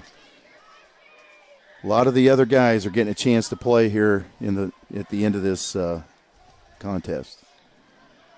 Certainly, Clarinda has pulled away here in this fourth quarter. It was 16-7 at halftime, also 16-7 at the end of the third quarter, but offense comes alive, particularly through the air. Wyatt Schmidt has had himself a solid game offensively at the quarterback position. 3 touchdown passes for himself on the night. A couple to Isaac Jones, 1 to Adam Johnson. We'll have a timeout called here by Clark. And Todd, obviously we still got about 1:20 left here tonight, but obviously can't talk about this Cardinals offense so far tonight. Obviously been run heavy throughout these first 3 weeks, but really Wyatt Schmidt has really stepped up here as this running game has struggled a little bit here through this one. That is going to be a glaring positive for the Cardinals coaching staff because, up until this game, the most passing yards that they'd had was 81 yards, and that was last week when they also had 200 yards on the ground from Taden Brown. Clark stood up on the line of scrimmage. They were not. And at one point, right before halftime, Taden Brown had 7 yards of rushing. So they had stepped up, and Clarinda was forced to go to the air. And, hats off because those guys, especially Wyatt Schmidt at quarterback, he really came forward. And I don't know what his totals ended up with through the air, but Here's snap here, 2nd and long here attempt here for the Indians here. The running back able to break off a couple of tackles there through a few arm tackles. Right there was Drake Moore, the sophomore running back for the Indians. You know, we were just talking about quarterback Wyatt Schmidt, and tonight he was able to throw for 191 yards and 3 touchdowns. So you can take a lot of positives out of this game about their passing game. Certainly a great night for the senior quarterback. Now Cooley trying to make something happen. You're looking for that tight end again. Cole White passed a little high, got tipped, incomplete here with 57 seconds left to play. There haven't been a whole lot of positives when they've been trying to throw to their tight end tonight. There's another example. That was another pick six that potentially could have happened.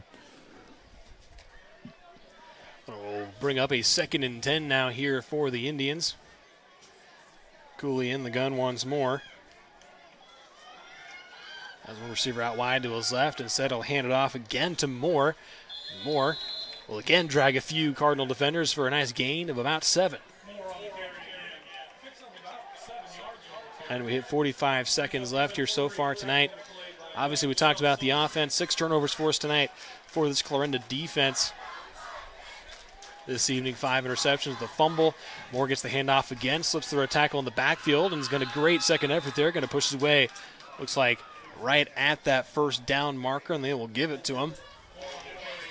3 yards. Good hard run. They find a little something on the ground here at the end of this 4th quarter. This is the first down here at opponent territory. We hit 20 seconds left to play now. Here's Cooley taking the snap, keeps it himself here. Now he's going to pitch it, takes a hit, but now here's Moore breaking into the open field here, down past the 20. Sophomore running back making the most of some of those late game snaps here. Good pickup of over 20 yards on that one. You know, even though they're getting beat and they're not going to win, you know, I'm really impressed with Jack Cooley. He's a junior, 6'4" quarterback. He's still out there playing. Certainly, and now play here. Going to be another interception here from Cooley. They're snagging that one out of the air for the Cardinals. That will bring us to the end of the ball game. It ends on an interception. And Todd couldn't probably sum up that game much better. That was the 6th interception thrown tonight by Cooley, and obviously Clarinda was a dominant performance, particularly late in this game tonight. Yeah, 7 turnovers doesn't really help you, and each one of those was just an extra possession for Clarinda, who did find their footing, I guess, through the passing game, and solid job through the air as Schmidt with his night and 3 touchdown passes, and I think the coaching staff is going to be very pleased with what they saw there. And, you know, defensively, Clarinda can definitely come away with a lot of positives on defense, especially with their pass defense, which I kind of wondered if they were going to be able to step up against a team that had thrown for 600 yards coming into this game through 3 games.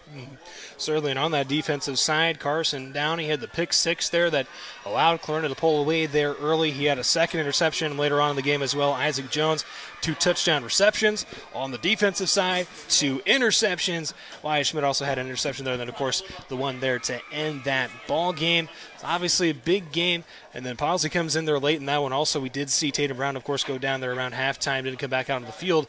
Obviously, great team effort, obviously showing a little bit of the depth tonight as well. Yeah, and you know, the guys that had to step up and play, we saw Johnson was able to get his first touchdown on his first reception. And like we said, you know, Schmidt was able to step up in the run game, and Posley was able to step in at that tailback spot. So a lot of guys, and I have to bring up Downey again because that pick 6 really was a big play at the end of that first half, and defensively he was all over the place for the Cardinals. Certainly. Well, once again, Clarinda wins tonight over Clark, 28-7. That'll be about all from us here from Clarinda tonight here on the KMA video stream. For Todd Jacobson and all of us here at KMA Sports, I'm Ethan Hewitt signing off. We'll have more on this game coming up later on tonight here on KMAland.com.